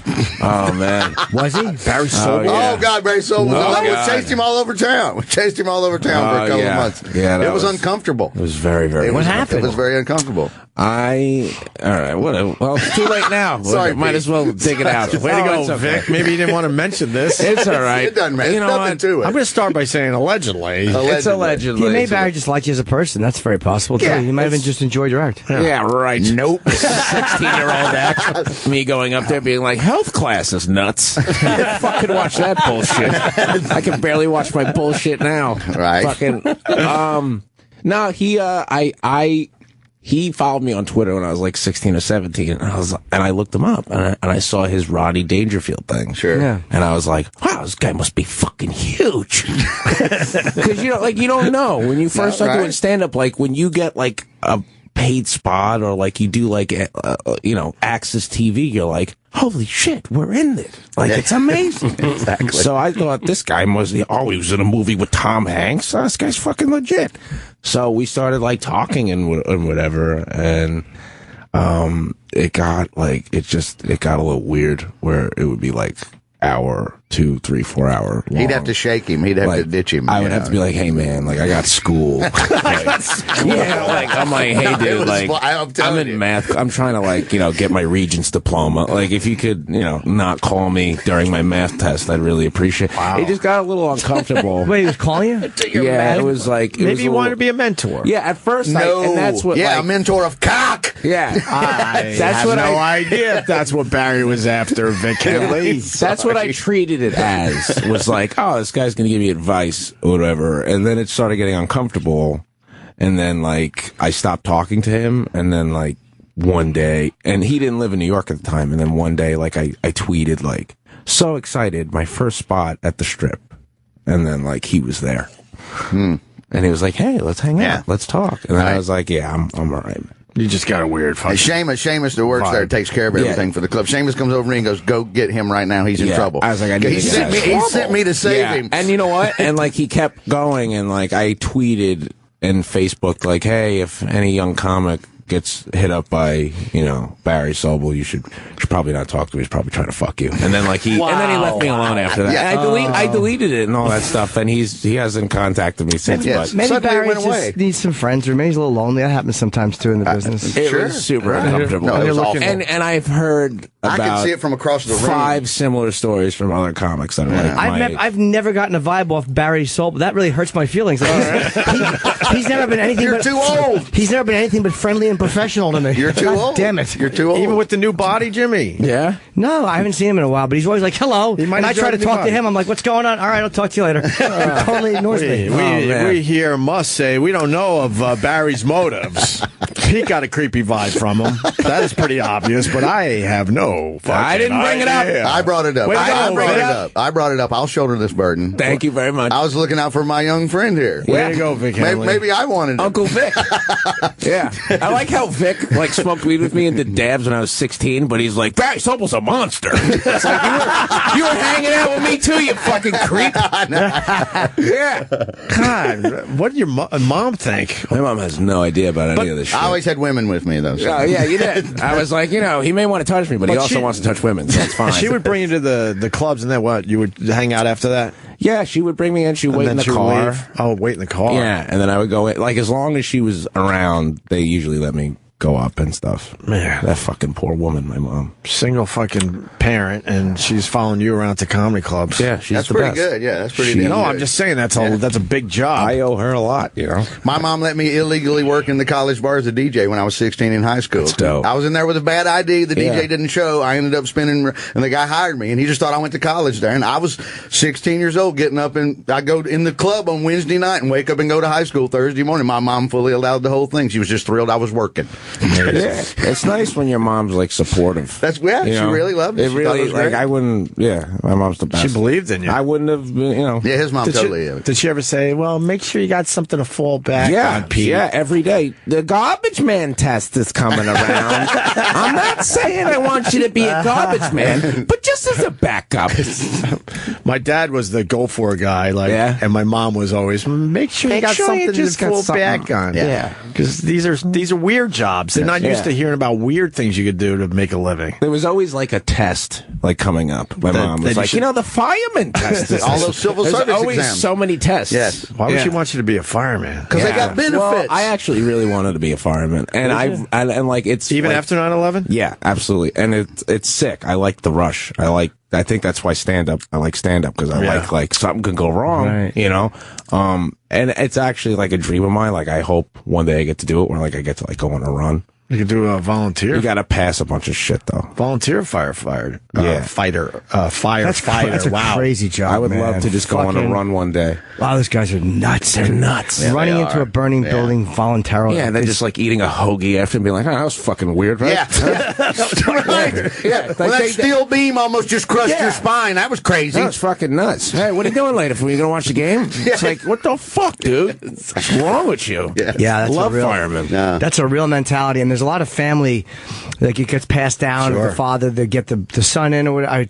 I just don't get it. You're either born to do that or you're not. The balls it takes to do that, and the ability to fucking hump that equipment up the steps, absolutely. Jesus Christ. You got to give it to those guys. No, I knew a 3-generation Chicago firefighter family, and for a decade when I'd go there and work, I'd get the whole goddamn gang out at the clubs, and they were just wonderful people, just crazy. And after a while, people. I think they look forward to the action because you're sitting around waiting. Yeah, exactly. Yeah. And so then the adrenaline hits you probably where, all right, here we go, it's go time. Yeah. I would fucking, if I was going to be a fireman, I'd do it in Alaska, where it's just cold all the time, so you'd be happy to have that nice fire there warming you up. Well, they fight fires slower in Alaska. You turn the hose on and ice comes out, you're like, oh, cunt. What about like Seattle, where it rains a lot? Oh my God, that'd be the best place. There's a fire. All right, we'll be there in 10 minutes because it's going to be out in 4. On our way. Is there even a fire department in Seattle? I think it's true. Yeah. Fuck yeah, man. Of course there is. Just jokes. No, I wasn't answering you literally. No, I know. I was answering myself. I could Google it if you want to know if there's a fire department. Who's the musical big I guest could look this it week, up Pete? if you want me to. The Weeknd. The Weeknd. I know The Weeknd a little bit. I really like he's one of those guys I really didn't like at first, and then I listened to it, and I was like, oh, he's amazing. Yeah. Wait, who? Yeah, The Weeknd. He makes like this trippy R&B. Yeah, that's a great song. Fuck music. Yeah, it is. That's a way to say it too. That's a good way to put it's it. like right. you're like, oh wow, I want to fuck something right now. Yeah. But it's like it's really fun. It's fun music. I don't know it. He sounds like Michael Jackson a little bit. Yeah, can we hear like the little taste? Yeah, he just sang it on one of the big award shows. Yeah, he's like good. I like dudes that are good live. Okay. That, VMAs, like that, right? like rappers that could kill it live. Like that. That always impresses me. Right. It is because he sing. Yeah, he'll rap. He'll sing. Yeah, it's one of those. He's one of those mysterious Prince dudes. He's really What talented. song can we play real Can't fast? feel my face. I can't feel my face. That's a good one. That's the big one. Just for a minute. Awesome. Back in the day just sounds so much fun. Back in the day was it's like fun, your phone Pete rang, Davidson. you're like, holy shit, my phone's ringing. And then you pick it up and it's like, dude, ecstasy party. Get down. You're like, awesome. I love how he says back in the day your phone would ring. Yes. Yeah, back in our day, you had to actually wait. Yeah, you guys actually had to like call up and vote for shit. We had to wait by a phone booth. When you left the sick. house, that was it. Yeah. No one knew how to get a hold of you. Right, yeah. I think You would that's just the ask. most You would hopefully find it to fascinating- someone that knew where whoever you were looking for was, and then you would go there, and then there would be another friend go, "No, he just left to go over there." Right. It was like the telephone game. It was of partying, unbelievable. Yeah, I always feel like you guys are like really good at lying. Yeah, I'm like, you guys know how to get away with shit. Yeah. We had to do it verbally, so you develop a skill because you had to. You couldn't just texting is a little bit easier to lie. You better have your shit together before you leave your house because that was it. There was no way of anyone getting a hold of you. So you had to plan everything, and then at 4 o'clock, make sure you're here. Right. You know this deal, Vic. Oh, hey, I lived it. And then, man, if then you'd be lost and out there by yourself because everything got fucked up. I know, I've wound up in some of the strangest ass places. But it was what kind the of fuck am I doing here? But then it was kind of cool. Also, you show up at someone's place or whatever, and like, oh fuck, you're here. Oh, yeah. When it all comes it was together, almost like a surprise. Yes, when it all comes together, it is a good mix. Whatever. It's another. That was another day. I used to hate the long phone cords. Remember phone cords? Yeah. Somebody invested a lot of money in making phone cords, and they're just out of it now. Yeah. You go to somebody's the worst was like when you had a shit and it wouldn't stretch far enough, so you had to like kind of hover over the toilet. Yeah. Or just shit in the kitchen. And squat over the fucking garbage can. Family's eating breakfast. Drop a deuce. I'm sure in the future this will be easier. Nothing better than letting that phone go though when it's very stretched out. Oh, and it fucking flies and hits the wall. Yeah, it goes wherever. It's awesome. But you know, maybe hit a sibling on the way back to the wall. Everybody's iPad and iPhone they're bringing in the bathroom, so you never want to touch someone else's device. There you go, Justin. Adding to the show. Wow. See? But you see, you were talking about stretching the cord. Yeah, I know. But Way now, to piggyback something I said 5 minutes ago. you just said it. And now they bring the thing in, and you know there's shit germs are on it. I don't give a fuck about shit germs. You'll touch someone else's shit germs? Just wash your hands. Who cares? If you can't see it, who cares? Yeah. I remember the phone cord would eat away at that one little piece of paint on the corner. Yep. Those are the visceral memories. Yes. A little piece of paint, God. I want to listen to your weekend update bit. You probably don't want to hear your shit. But I think it's worth it for our audience, man. Oh, thank you. I'll just pretend. Yeah. I'm not listening. No, Pete's listening. While Donald Trump has maintained his lead in the Republican primary, in a head-to-head matchup, Hillary Clinton beats Trump among younger voters by a whopping 20%. With more on this is SNL's resident young person, Pete Davidson. Look at Pete. Pete slides over. I like that. So, first of all, I should let you know that I'm actually, I don't know much about politics. No, really? Yeah, I know, it's shocking. I mean, I watch elections the way, like, my girlfriend watches football. I'm like, who's that guy in the suit? Do we want him to win? We want him to win? Okay. Who's Syria? Anyway, politics gives me anxiety. Like, I try to watch it, and I'll turn on the news, and then they're like, the Senate? And I'm like, I can't. We have the Senate now? I'm like, that's crazy. Like, I don't know the difference between a Democrat and a Republican, you know? I just know I'm supposed to be a Democrat who my friends will get mad at me. And when I'm around my grandpa, I have to say I'm a Republican or he'll get all excited. And Che, if he asks, we're not friends. No, that's a great. This is my favorite part. You have to see Colin's reaction. Colin Jones. Yeah. He loves you, though, Colin. Thumbs up. I've never laughed harder than Colin's stupid fucking thumbs up. Did you guys have to learn the slide in with the chair? No, someone pushes you. Oh, they push you in. Someone holds that's you and great. pushes you. It's the best. That's They're like, fucking they pat you on the back. They're like massage you, and they're like, "You ready?" And you're like, "Yeah." And they fucking shoot you. Yeah, well, that's amazing. Yeah, that sounds like a lot of fun. But then one time he gets pushed too far, and then somebody gets injured. Then we'll see what happens. One time my shoelaces were untied. I got caught under the wheel during dress, so it did like a 180. Oh, no shit. Yeah, I just was spinning around. Yeah, always have your shoes tied. All God. kidding aside. On the inside, boy, was that a big laugh. Did you see Pete with the spins? Fucking tie your shoelaces, Davidson. Yeah, we always tell you, buckled shoes for this bitch. It's a new guy. God damn it. That's kind of cool to know, though. They get you all ready. I love and it. they push you into you in there. That's great. to the shot. The crew there, And it's always fucking perfect. awesome. It's a perfect roll every single time. Yeah, they probably have it all down, though. Yeah. This role training. He loves you, though, Colin. Big fan of the jokes. I'm like most people, you know, like when Trump announced he was running, I thought it was funny, you know, like, but that was 4 months ago, and he's winning, you know. It's not funny anymore. You know, I think America needs to stop doing things because it's funny. You know, that's what makes me so mad about Trump. It's like, because now that he's winning, now I actually have to go out and vote. You know, like that's the one good thing about Trump running. A Trump presidency is so terrifying. It actually like scares people my age into paying attention to politics. You know who Donald Trump reminds me of? Sanjaya from American Idol. I thought it was great comparison. Sanjaya, he had weird hair and he sang like garbage. Yeah, so we were actually like friends 3 years ago, but that's another update. So Howard Stern thought it'd be funny to like get people to vote for him, you know, because he sucked, like to keep him in the competition, because it was like funny, you know. And the first few times it was funny, you know. They'd be like, Sanjaya, you are safe. And you'd be like, that's not supposed to happen. One by one, like, everybody's favorite started getting eliminated, and it really wasn't that funny anymore, you know. And then it got down to the final four, and everybody was like, what the hell is Sanjaya doing up there? Now we have to go vote. Well, you know, Pete, you got through that whole update without referencing weed or making a penis joke. Oh, I'm not done yet. No, I think you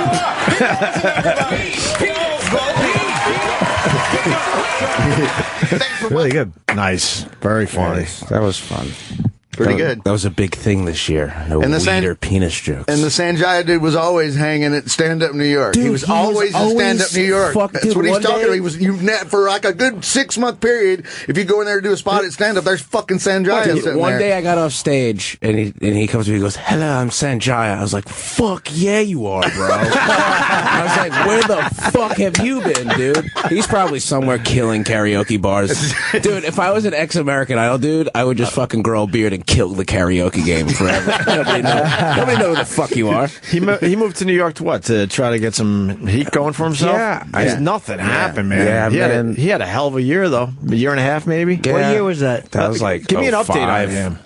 Is that long? 10 years? Yeah, Who won that year? Probably about right. Tony Bennett. I think that was 2007. Left my heart in San Fran. Oh, he stinks. I want to go with...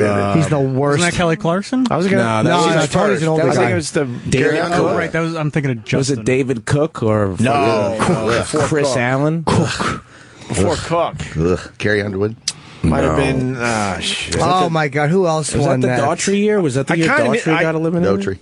I kind of want to know because that's when I used to watch that dumb show. Yeah, that dude. That show used Sanjaya to was be the last huge. year I watched because I remember how infuriating it was. Teddy Sherbert? Teddy Sherbert. Yeah, it's a showbiz name. Chris Daughtry's still doing it. Oh, yeah. He's doing all right. fine. He's totally fine. He's doing all right. He's fine, yeah. Who won that year? I kind of want to know. As of April 2014, Sanjaya quit working at an East Village bar to have more time and energy to focus on his music. At a bar. Including his work in progress, life, love, music, and his focus on studio covers. Boy. That's what you want to hear. Here's Sanjaya. If you want to be happy for the rest of your life. Oh, this guy. Come on, do one of my faves. That was the year Jordan Sparks won. George Sparks, okay. She went on to do very great things. Old lady chatter here. Oh, my God. What a delightful career she's had. You hear her sting the boo. Hey, could you go? I want to get his whole career. So when was he on? 2007, he was on Idol. Yeah. All right, then what? Give me the quick rundown, really quick. He was on Idol. He lost. No one's heard from him since. Right. He had the fucking D.B. Cooper career. He was great for a while, and then he jumped out of the back of the plane, and we don't know what happened to him. He was on I'm a Celebrity, Get Me the Hell Out of Here. That's when he was hanging out at Stand Up. That's when Pete. That's when Pete met around. That was up 2009. He used to just run around with me and Ricky. We used to just remember. Dude, we used to go to karaoke bars, and we would hang out. We would get drunk at this one bar that would let me and my buddy Ricky drink. Well, he was legal. They would let me drink, and we brought in Sanjaya, so we were just like, we were sitting at the bar like, oh, Sanjaya's about to fuck up this karaoke game. So he was good in karaoke? Oh, my God, was he good at karaoke. We used to just bring him to karaoke bars, and everybody would be all drunk and be like, you guys don't even know what the fuck's about to happen right now. What was his big song? Fucked up. You're not going to be able to feel He your would face. do shit like that nobody could do. Like, like Stevie Wonder stuff. Like me and Ricky and Jordan Rock used to do like Roses by Outkast. Sure. And I always like that song because I can't sing, but there's a guy in the background that yells. Yeah. So the song would be like, Caroline, Yeah. Caroline. Yeah. So I used to just do the Caroline part. Go back to his Wikipedia. Oh, it's the best. In 2010, Sanjaya, was working as a singer for a pizza company, a Seattle-based pizzeria chain. Have the chicken marsala pie, not the sausage or the plain. Meat lover. Yes, meat lover. Yes, he was actually saying that to himself in the mirror. Meat lover. Yeah. These are the highlights of his career, by the way. Norton comes in and cleans up all my shitty jokes. Oh, man. I just threw a little tag on there. Just put a little asterisk next to it. God, Jimmy. Then 2011, he went off Broadway, Freckle-Faced Strawberry at New World Stages. Then he hosted a Seattle talent By the way, competition. he has to be updating his own Wikipedia. Who the fuck is like, oh, so Sanjaya is singing for pizza? He's probably just updating it like, doing this now. That's an awful And then he gig. moved quickly to bartending in Queens and then bartending in the East Village. That's basically what happened to Sanjaya. He has better PR than I do. Would they all know it was him? Would he go on as his name as Sanjaya? Yeah, he would go Sanjaya. I mean, yeah. Everybody would know, too. He was a rock star. His sister was on that same show, right? Yeah. She got voted out quickly. Yeah. And I remember Sanjaya years, so yeah. God, what a fun time. It's such a surreal thing, though, to walk off stage and stand up in New York and there's fucking Sanjaya guys just sitting there. You know, it's like, hey, dude, that was great. He was fucking what the fuck are you doing sitting here? Does he look the same? He looks cool now. Like he has like a beard and shaved his head. Oh, yeah. He was like 17 when he was on the show. Oh, okay. Yeah. He shaved all his hair off. The hair. Why was he a joke or quote unquote a joke? Was he a bad singer? He wasn't a bad singer. He was just bad on the show. Oh, okay. Like he didn't do the right song choices and it was like weird and he would always, like every show, he would change his hair. Oh, like, my God. Like he would do like a faux hawk and then he's like, I might do a Britney next it was week. all And it's the like, who hair. the fuck cares? Sing a song. It was all the He hair. was known for his hair, though. That's all it was. They pushed him down that road. He's not anymore, though. Jesus Christ. Yeah. That's a different dude. He still has the same lovable smile, but he probably wanted to just kind of go a little anonymous there. Yeah. Like you would not recognize him. Like, you know. No, not at all. No. That's a different haircut altogether. Yeah, he looks like a man now. Yes, he does. That's what time does. Yeah. There's an article that says that he went through 6 different managers and some skimmed a little money off the top financially. You gotta watch what you sign. Jesus Christ, this guy's fucking. So many guys get ripped off. It must be hard to skim nothing.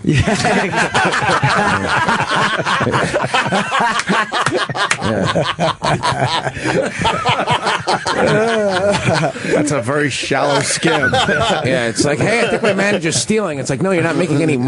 Dude. That's the problem. That's why there's six managers because they kept leaving because there was nothing there. Oh, wow. They're just picking them apart.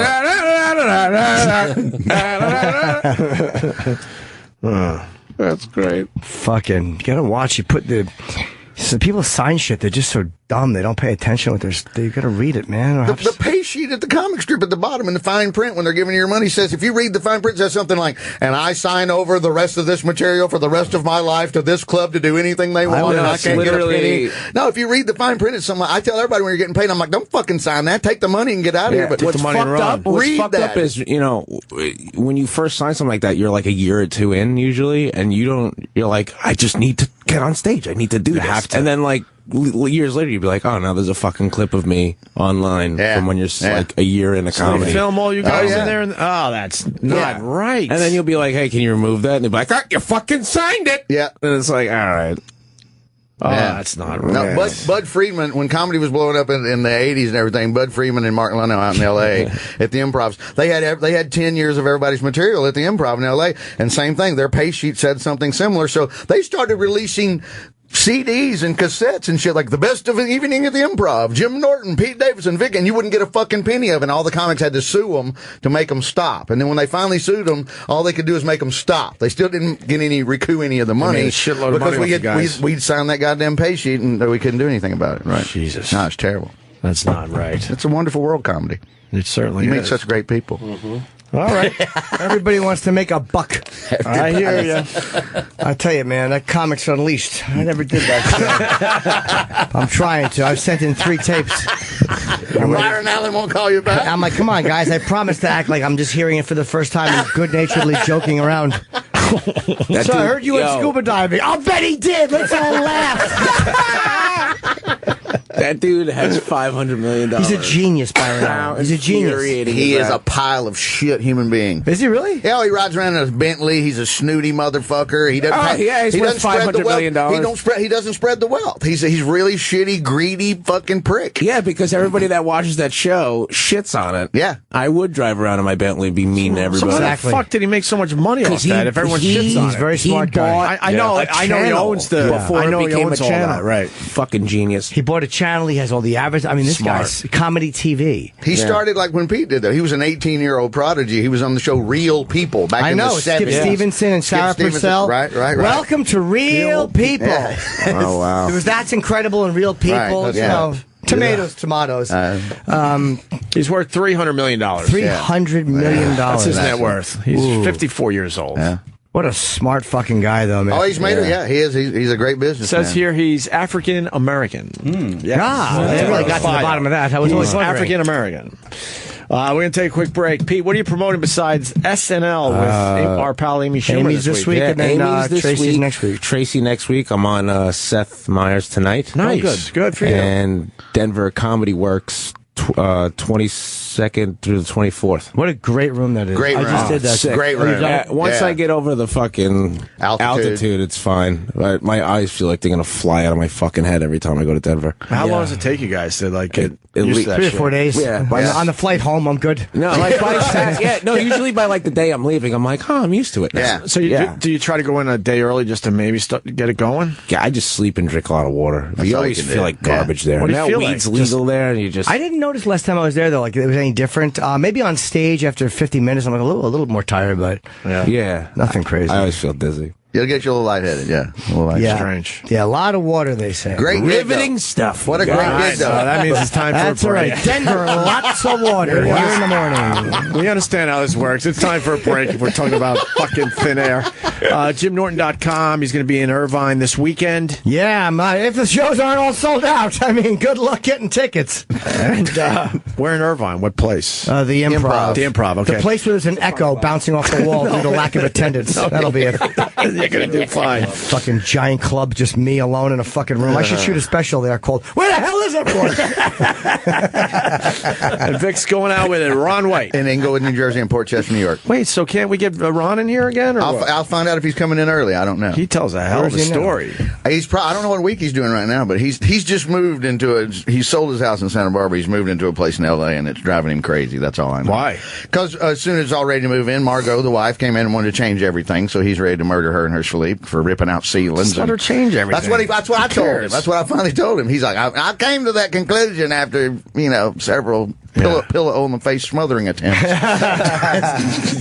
And we're doing more radio later tonight at 7 o'clock. Another episode of the doc series, the documentary show, with Justin Stangel and Eric Stangel and myself. We're gonna be talking about Being Evil, Supermensch, the Atari movie Game Over, All Things Must Pass, the Rise and Fall of Tower Records. That was a great. I've seen that one. Yeah, that was that's a great. great one. It's really good. Have you seen some of these? Just that one so Just far? that one. That's the only one I've seen so I enjoyed that far, one a lot. Being Evil was damn good too. It's got to be Evil Knievel. I'm guessing by the spelling. Well, you start doing the math because you know Snake River Canyon. Yeah. How old do you think he was?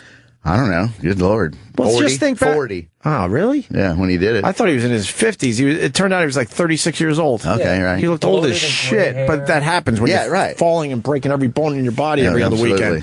What else? Brand. Yes, the Russell Brand movie, A Second Coming, was really good. And the director of the Russell Brand movie will be here. Nice. So we're doing that at 7 o'clock tonight, live. He's not doing press.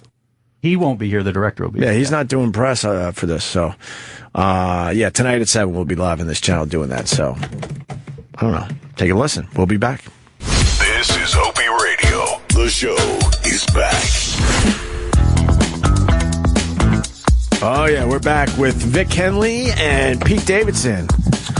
Just killing it today. It's good that Vic made it in. Well, you know, Pete too. Yes. Well, Pete, we expect to come in. No. If you, is Vic going to make it out of bed in time? That's exactly where I was going with that. Okay. We always overbook when we ask you to come in. Good. Yes. Stay with that policy. Exactly, yes. That would be the way to go.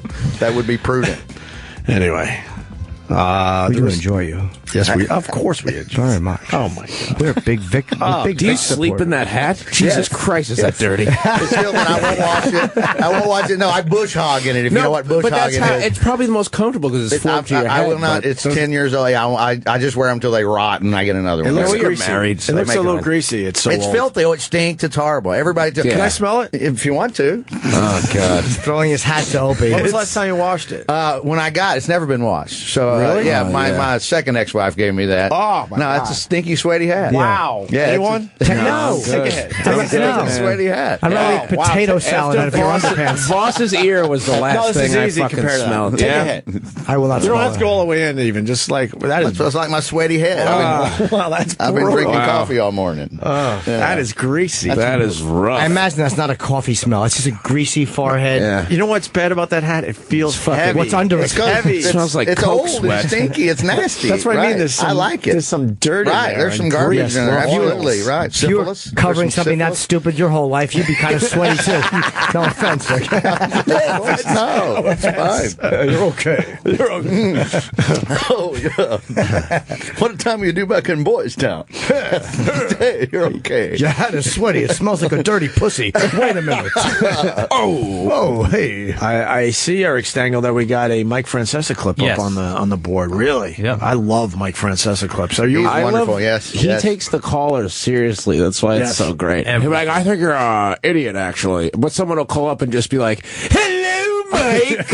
And he'll be like, and he'll take it seriously. He'll be like, actually, you know nothing about the Padres, so. Yeah, they fuck with him every Yeah, year. he falls for it, too. He falls He's such for a it, too. fucking moron. It's Yeah. great. There was a great call where somebody asked if the football giants and the baseball giants should get together and hang out. Yeah. And then he went out for like 2 minutes. Oh, yeah, they should go to lunch together. Yeah. Oh, yeah. He have took a the picnic. question very seriously. I love it. Yeah. I love it. Yeah. You, Oh, and the Rangers, the New York Rangers and the Texas Rangers, they should hang out too. Yeah. you think he just fucks with him back and bores him to No. death with their question and I don't think answers so. it? I don't think he for gets it. You think that's he thinks that's a real question? I think he's that obtuse. If the Giants and Giants should hang out?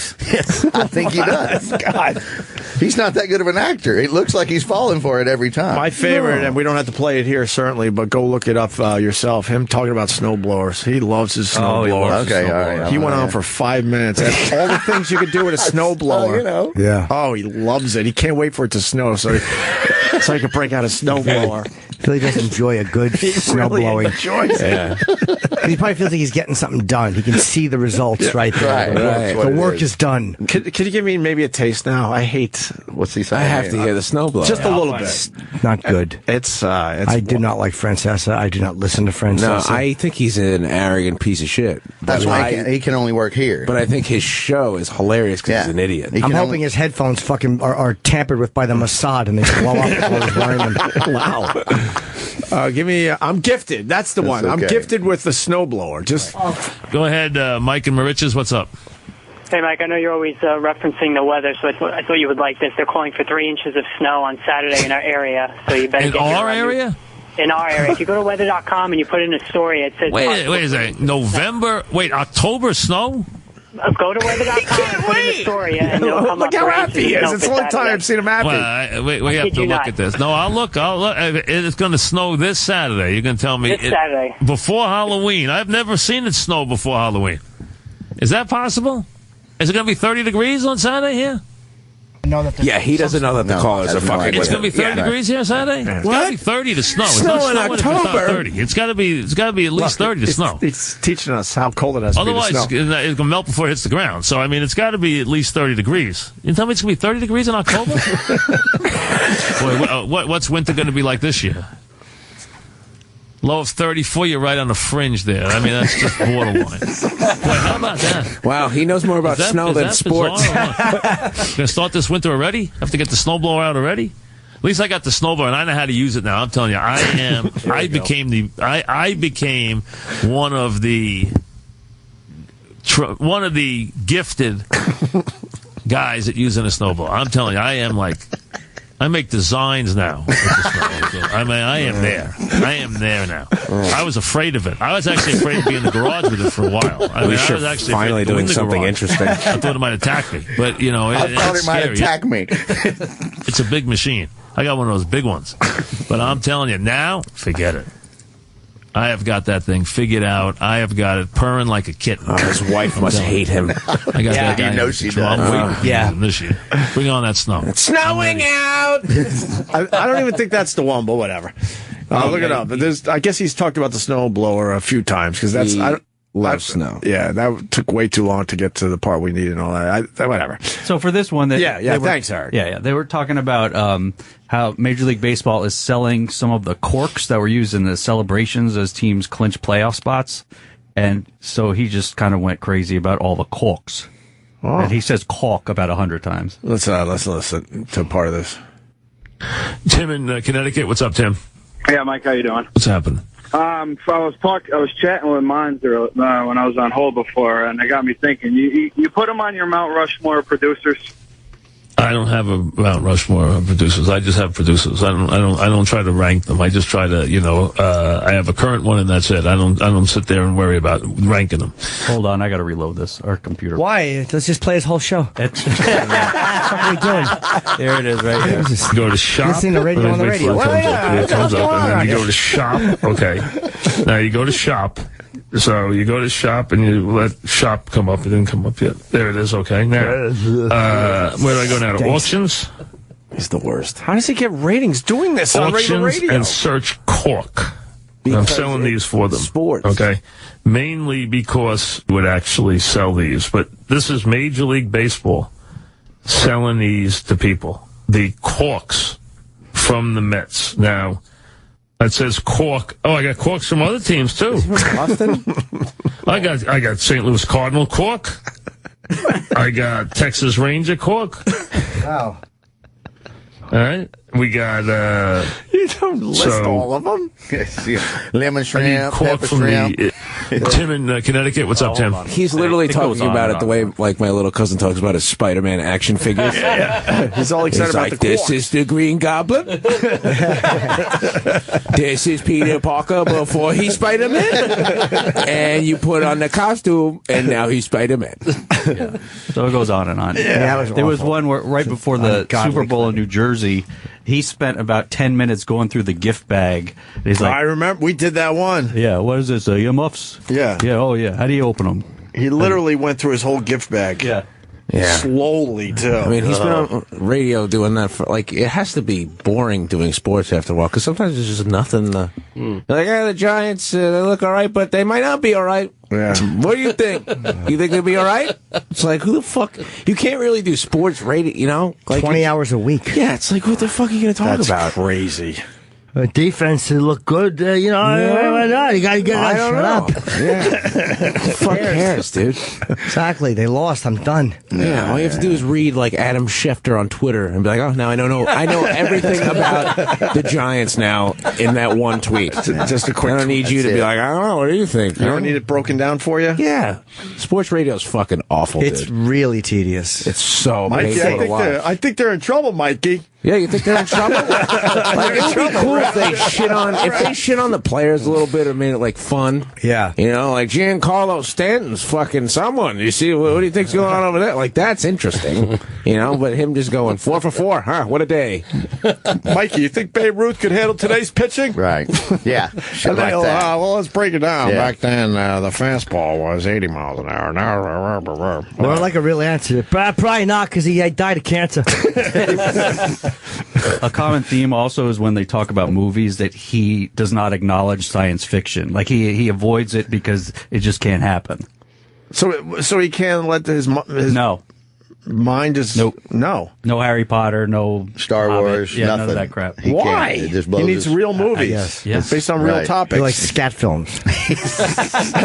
So he's not going to go see The Martian that killed at the box office. That looks good, actually. What is that? Matt Damon's, what do you call it? Marooned on Mars is what it looks like. And then they have to go get. They have to go that get actually him. looked good. Yeah. Did $55 million. When does the fucking walk start? The 9th, right? Yeah. Okay. You can, I mean, it's in New York now, but Is it an IMAX? Yeah.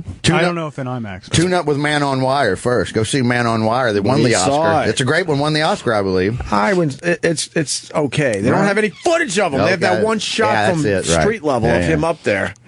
That's it. I want to see it. Yeah, if you do that, wouldn't you fucking tell people? Well, is that really just for you? Well, he wanted to film the camera broke. Yeah, like you eat Burger King for you. You don't fucking walk across the fucking skyline. You know what I mean? I'm with Like you fucking announce that, dude. I would just run into random establishments, be like, "Look at this guy!" Wait, the camera broke? Yes, he had a camera. Yeah. He did have a broke, camera. yeah. Yeah, wouldn't you like reschedule? Wouldn't you have a backup camera? It was the 70s. I don't know. Yeah, 74. You probably didn't think of it. It's called Man on a Wire. Man on Wire. Yeah, that was a great documentary. It's called "I Have No Family." Here it goes. Yeah, Philippe Petit, Man on Wire. Nothing to lose. And that was obviously way before 9/11 because he was able to just walk through the building with all his shit and go up to the roof. Yeah. Well, yeah, it was 9/11 because the Trade Center was still there. That's a good one, Justin. Really good, Justin. How insensitive. Yeah, How could you? People understood what I was trying to say. You had to throw it in there. How great it would be if I just started crying. We were talking about movies. All right, don't try to be funny now. Trying to save it. So mean. Slob. I'm just trying to help. I'm not a slob. I look very nice in the shower. I think the George Willig thing was way more impressive. Him climbing up the side. Yeah, no, that's a good. No, he's mountain climbing equipment. This is much harder. This is harder than even what fucking. Dude, he's in the middle with nothing to hold on to. That's scary. And he had to set up the wire in the middle of the night. George Willig did the fucking. He used mountain climbing equipment. Was it the towers too? He hooked himself into the window washing. Yeah, Is that how he did which is not easy, but I mean, no, right. But Well, he became an overnight sensation. What's his name does it? That one French guy does it without any equipment. That is crazy. Yeah. Philippe Petit. No, he used a lot of guy. He used a lot of mountain gear. Yes, he used I thought climbing he used equipment. okay. Do we have any photos of George Willig? George Willig. That was probably very hard to do, but he did hook into the mountain. That was in the 70s too. Yeah, there must have been a thing that everybody's going to be a daredevil. Remember the human? Yeah, he's the human fly, right? Yeah. There you go. Yeah, that's easy. What am I talking about? It's still pretty cool. Woof. But he figured out that he could get his shit in that groove. Yeah. And I think it opened up, like it would work almost like it's separating and the pressure would keep him there. But that to me seems really. What if it just starts slipping? Oh, nerds. Whatever happened to George Willig? I don't know. He's still climbing somewhere, probably. Yeah, probably. Trying to get someone to pay attention to his story. Is there footage of that? Like video? That was what year is that? 77? 77. Yeah.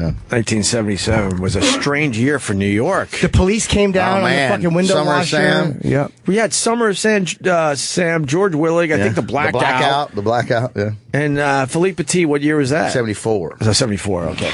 And the cops came down in the window washer, and then he went. He actually just hooked and went to the other side of the building. Yeah. Remember that? Yeah.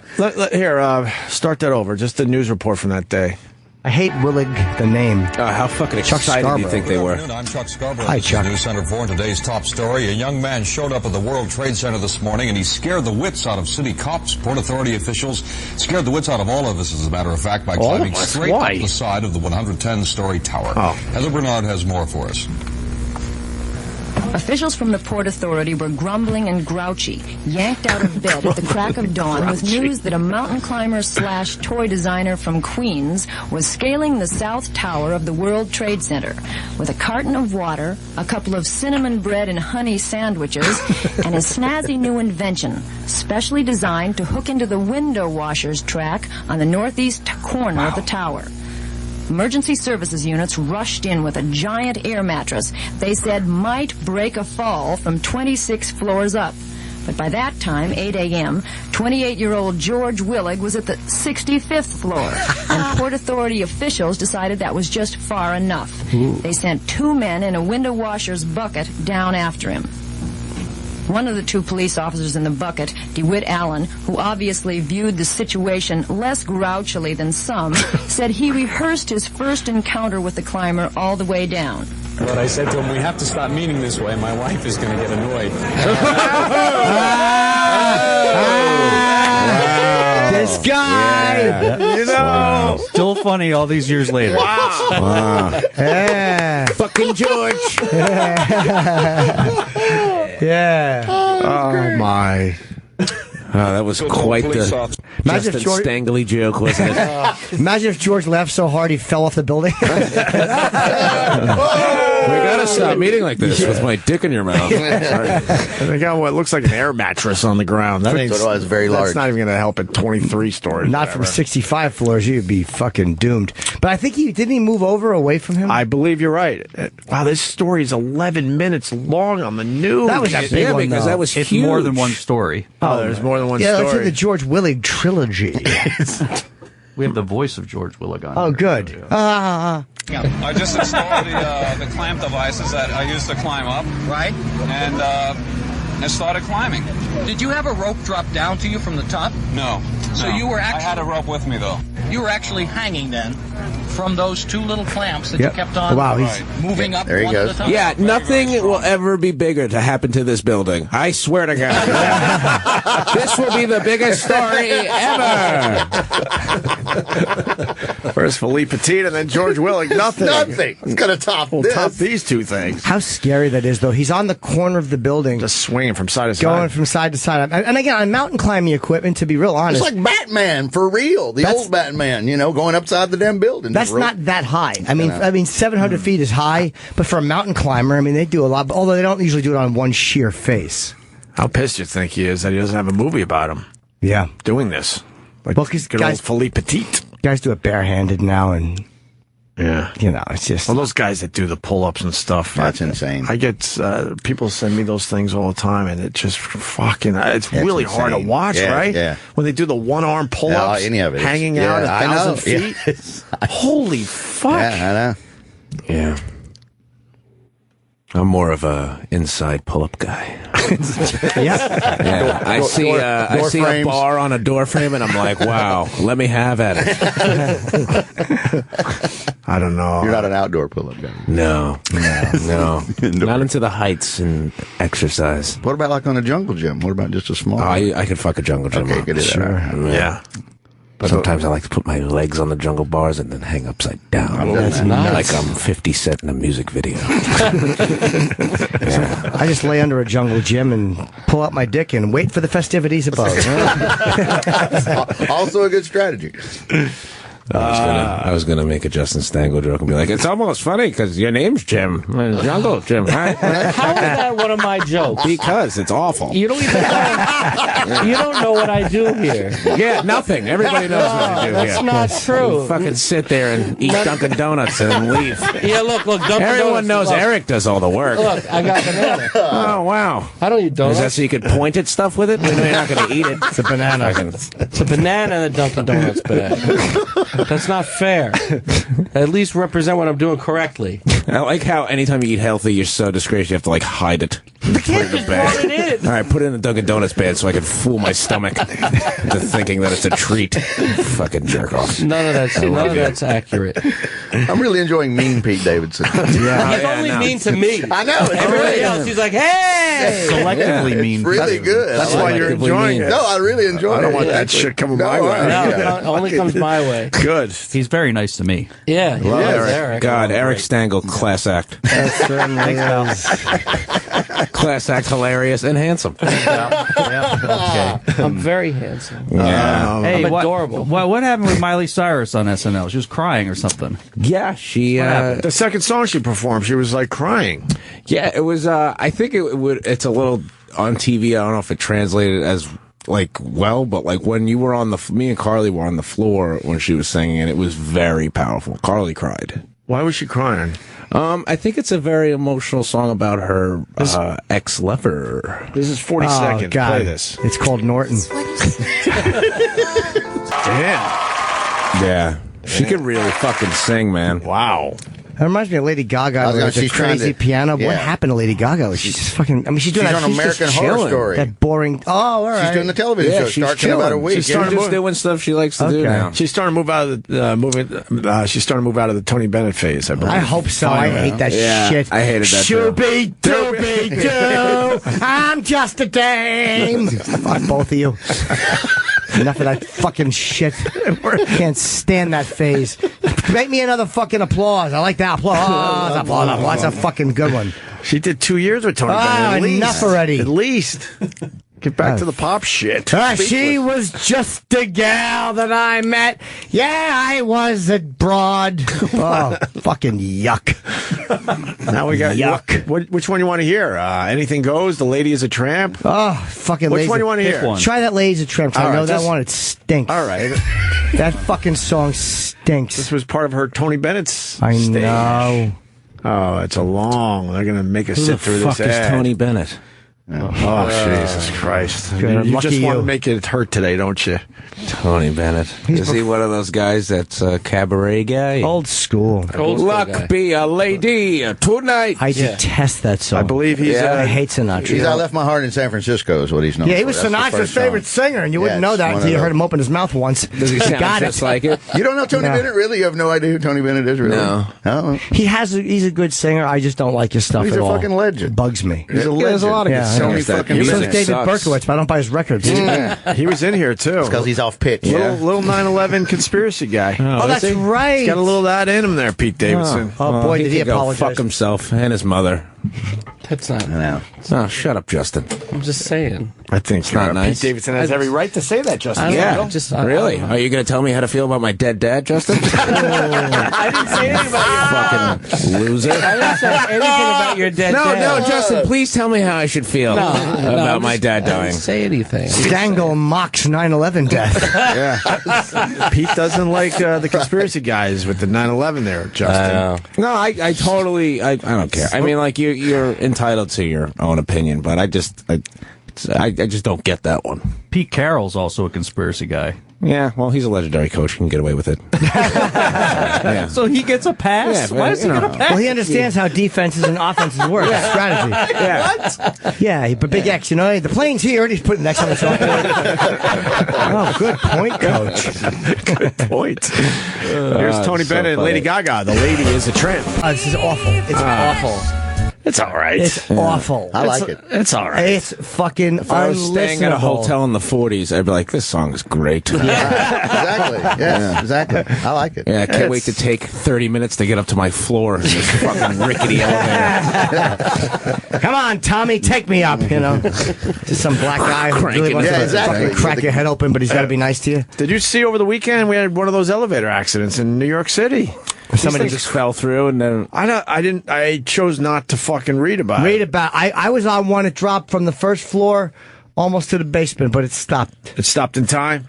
Can you find that? I think it was, I want to say Brooklyn or something. It was an elevator accident when someone fucking ate it. Bad. Oh, they died? Man visiting a Brooklyn apartment building dies in elevator accident. Oh, he got caught in it. It lurched up. Probably because he's one of these guys that decides that when you're going in, you should hold the door open with your body. I just do the hand wave through, and if the door doesn't respond. I think he was trying to get out.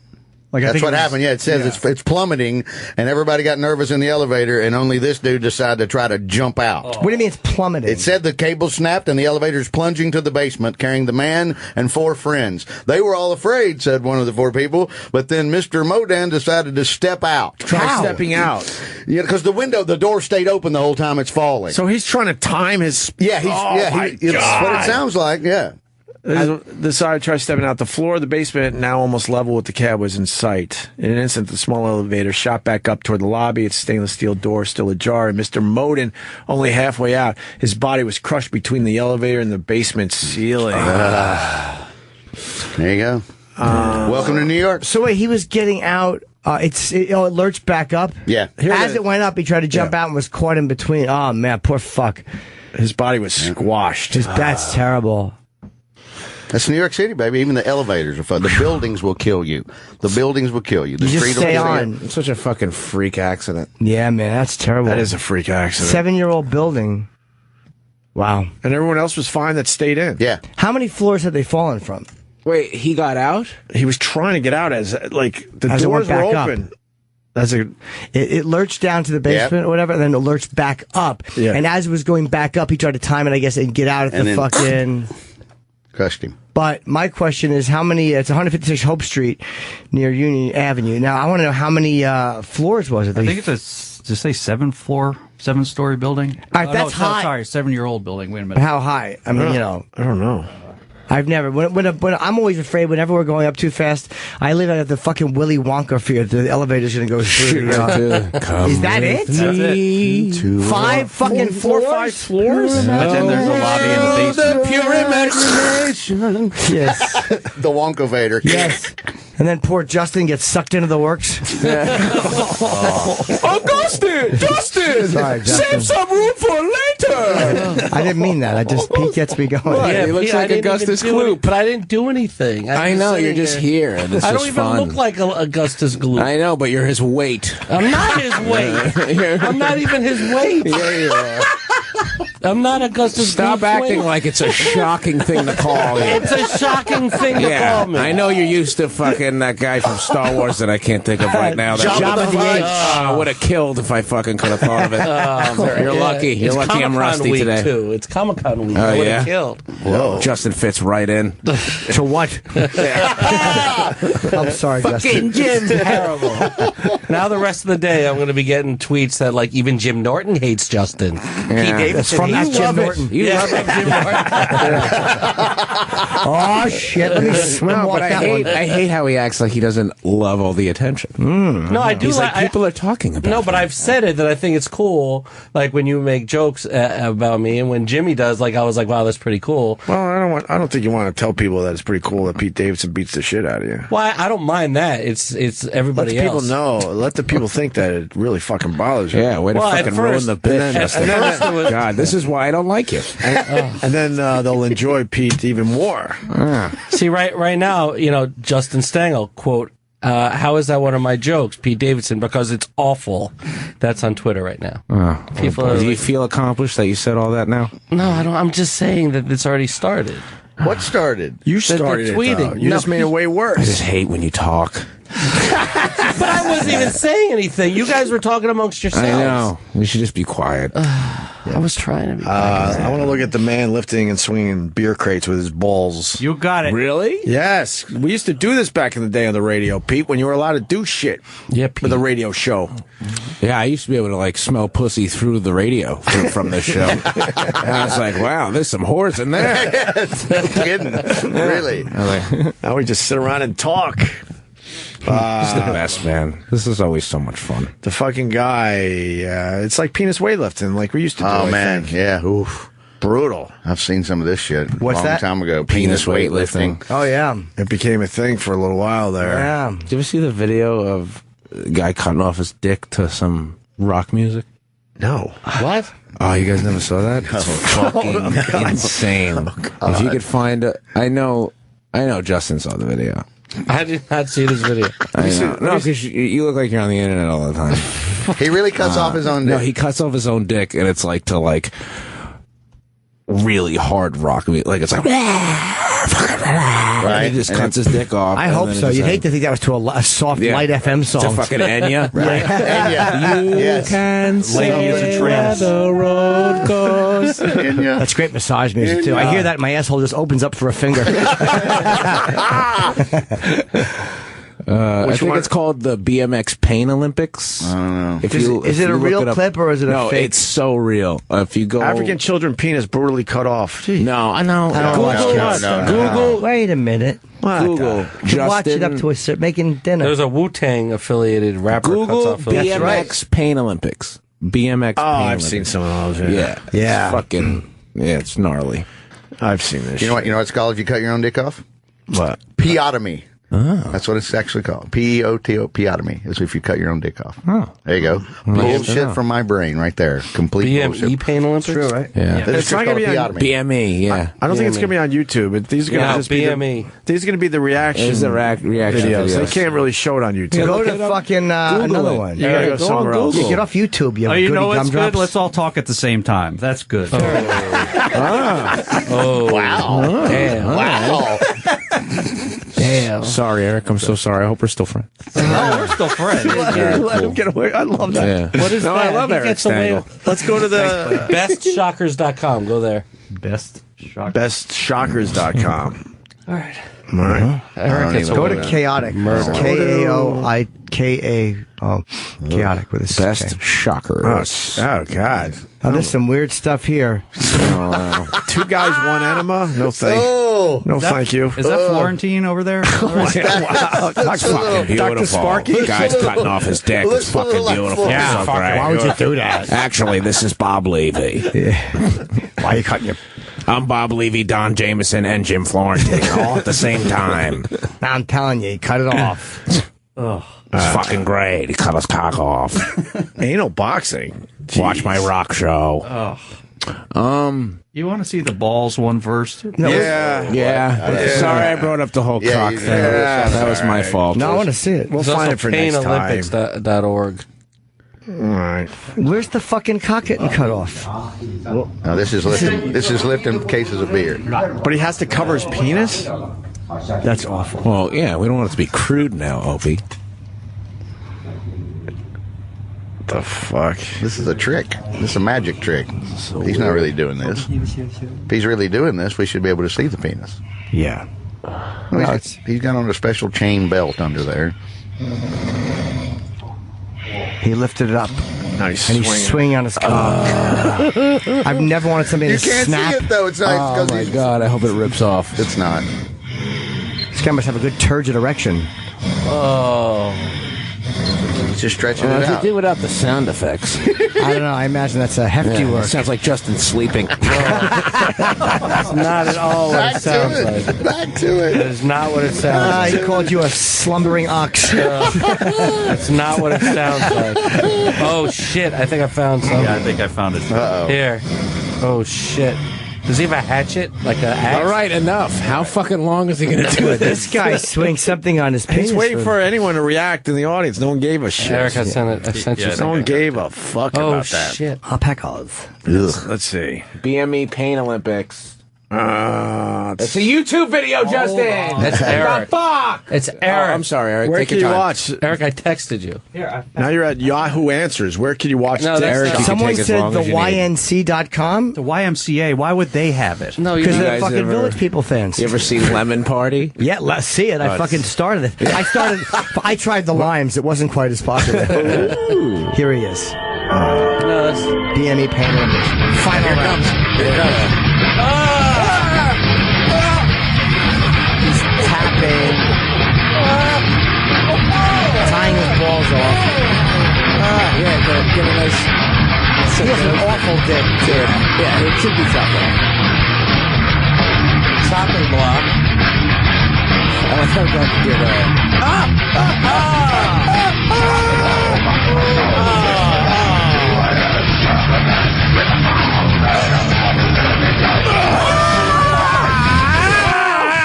He drove a hatchet into the head of his dick. Is that... I like how Jim's the only one that's like, oh, nice. That makes me... I feel like nauseous almost watching It's that. fucking, it's awful. His fat stomach. Imagine if you did that and you came in second in the Pain Olympics. Oh, yeah. He drove a hatchet into the head of his dick and he pushed it until blood squirted out. I can't eat my banana. Barry Sobel really fucked yeah, with that's your not brain why. there. Exactly. We all knew you were going to eat that fucking banana. Exactly. You want to sit on it first. Yeah. What did Barry Sobel do to you? Oh, man. Oh my God! What are you Wow. watching? Yeah. No, I saw that when I was like 12. I remember the BME. And I was like, wow, my dick's the same size.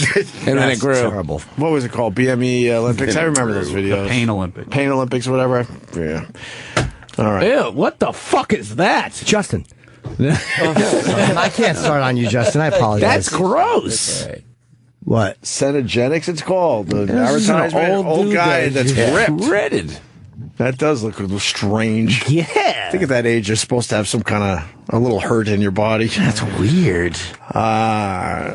Let's get out of here, man. I got to come back here tonight, do the documentary show. Yeah, we got to be back. 7 o'clock tonight, we'll be live talking documentaries. Me, Justin Stangel, and Eric Stangel.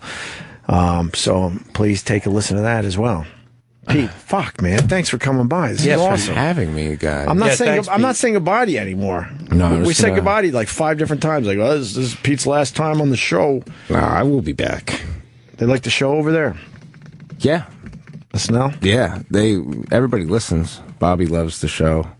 We like Bobby. Bobby's the a man. good dude, yeah. He's a good guy. Started off a little weird with us. Yeah, he was like, I'm a big fan, then it got weird, and then it was cool. That's like What'd you do to everybody's him? story What'd about. you do to him? We killed him because he did Drunken Uncle at that MSG show, and Right. it just fucking bombed horribly, and we Okay. really enjoyed his bomb. Boy, did He has we a really good enjoy story it. about that because he told us finally. With Chris Rock, when Chris Rock goes, "Hey man, don't do it. Don't go up there. It's gonna go bad." Yeah, he said warned that to him. No, yeah, he warned him. I love it. I mean, it wasn't his fault. He went on in between like Bono and fucking Bruce Springsteen. It was the worst Like, spot. so weird. Yeah. And he was dressed the part, and no one gave a shit because they just weren't there for that. No offense, they weren't. They were there for the music. I know. So we talked about it, and we got through it, and yeah, I like him a lot. Tell him we said hi, and he's a good come on dude. by and see us. All right, Pete. What'd you say? Denver? Yeah, Comedy Works 22nd to 24th, I believe, and I'll be on Seth Meyers tonight. If That's you guys what it wanna was. watch. Seth Meyers tonight for Pete Davidson, then SNL with Amy Schumer this weekend, and then Denver. Yep. Very cool. Thanks, buddy. Thank Vic you. Henley's going to be on the road with Ron White. Inglewood, New Jersey, and Port Chester, New York, 16, 17 October. And Jimmy's going to Irvine. Irvine this Thursday, Friday, Saturday for some big shows. That is a good room. That's not a bad room. No, you know that. it's You've been. a That's a nice good company. The Denver Great is a great gig. They're saying that the video of the guy cutting his balls off is fake. It's 10 years old. Something tells I was looking at it like, is that fake? But I couldn't see where. Unless it's just a fake dick, but it was very well done if it's fake. And still, the hatchet going right into the fucking head. That was brutal. That is brutal. All right, guys. I'll be back here tonight with Justin and Eric, so a little more radio later tonight at 7. And if you don't tune that in, that's fine. We'll see you tomorrow morning. Thank you.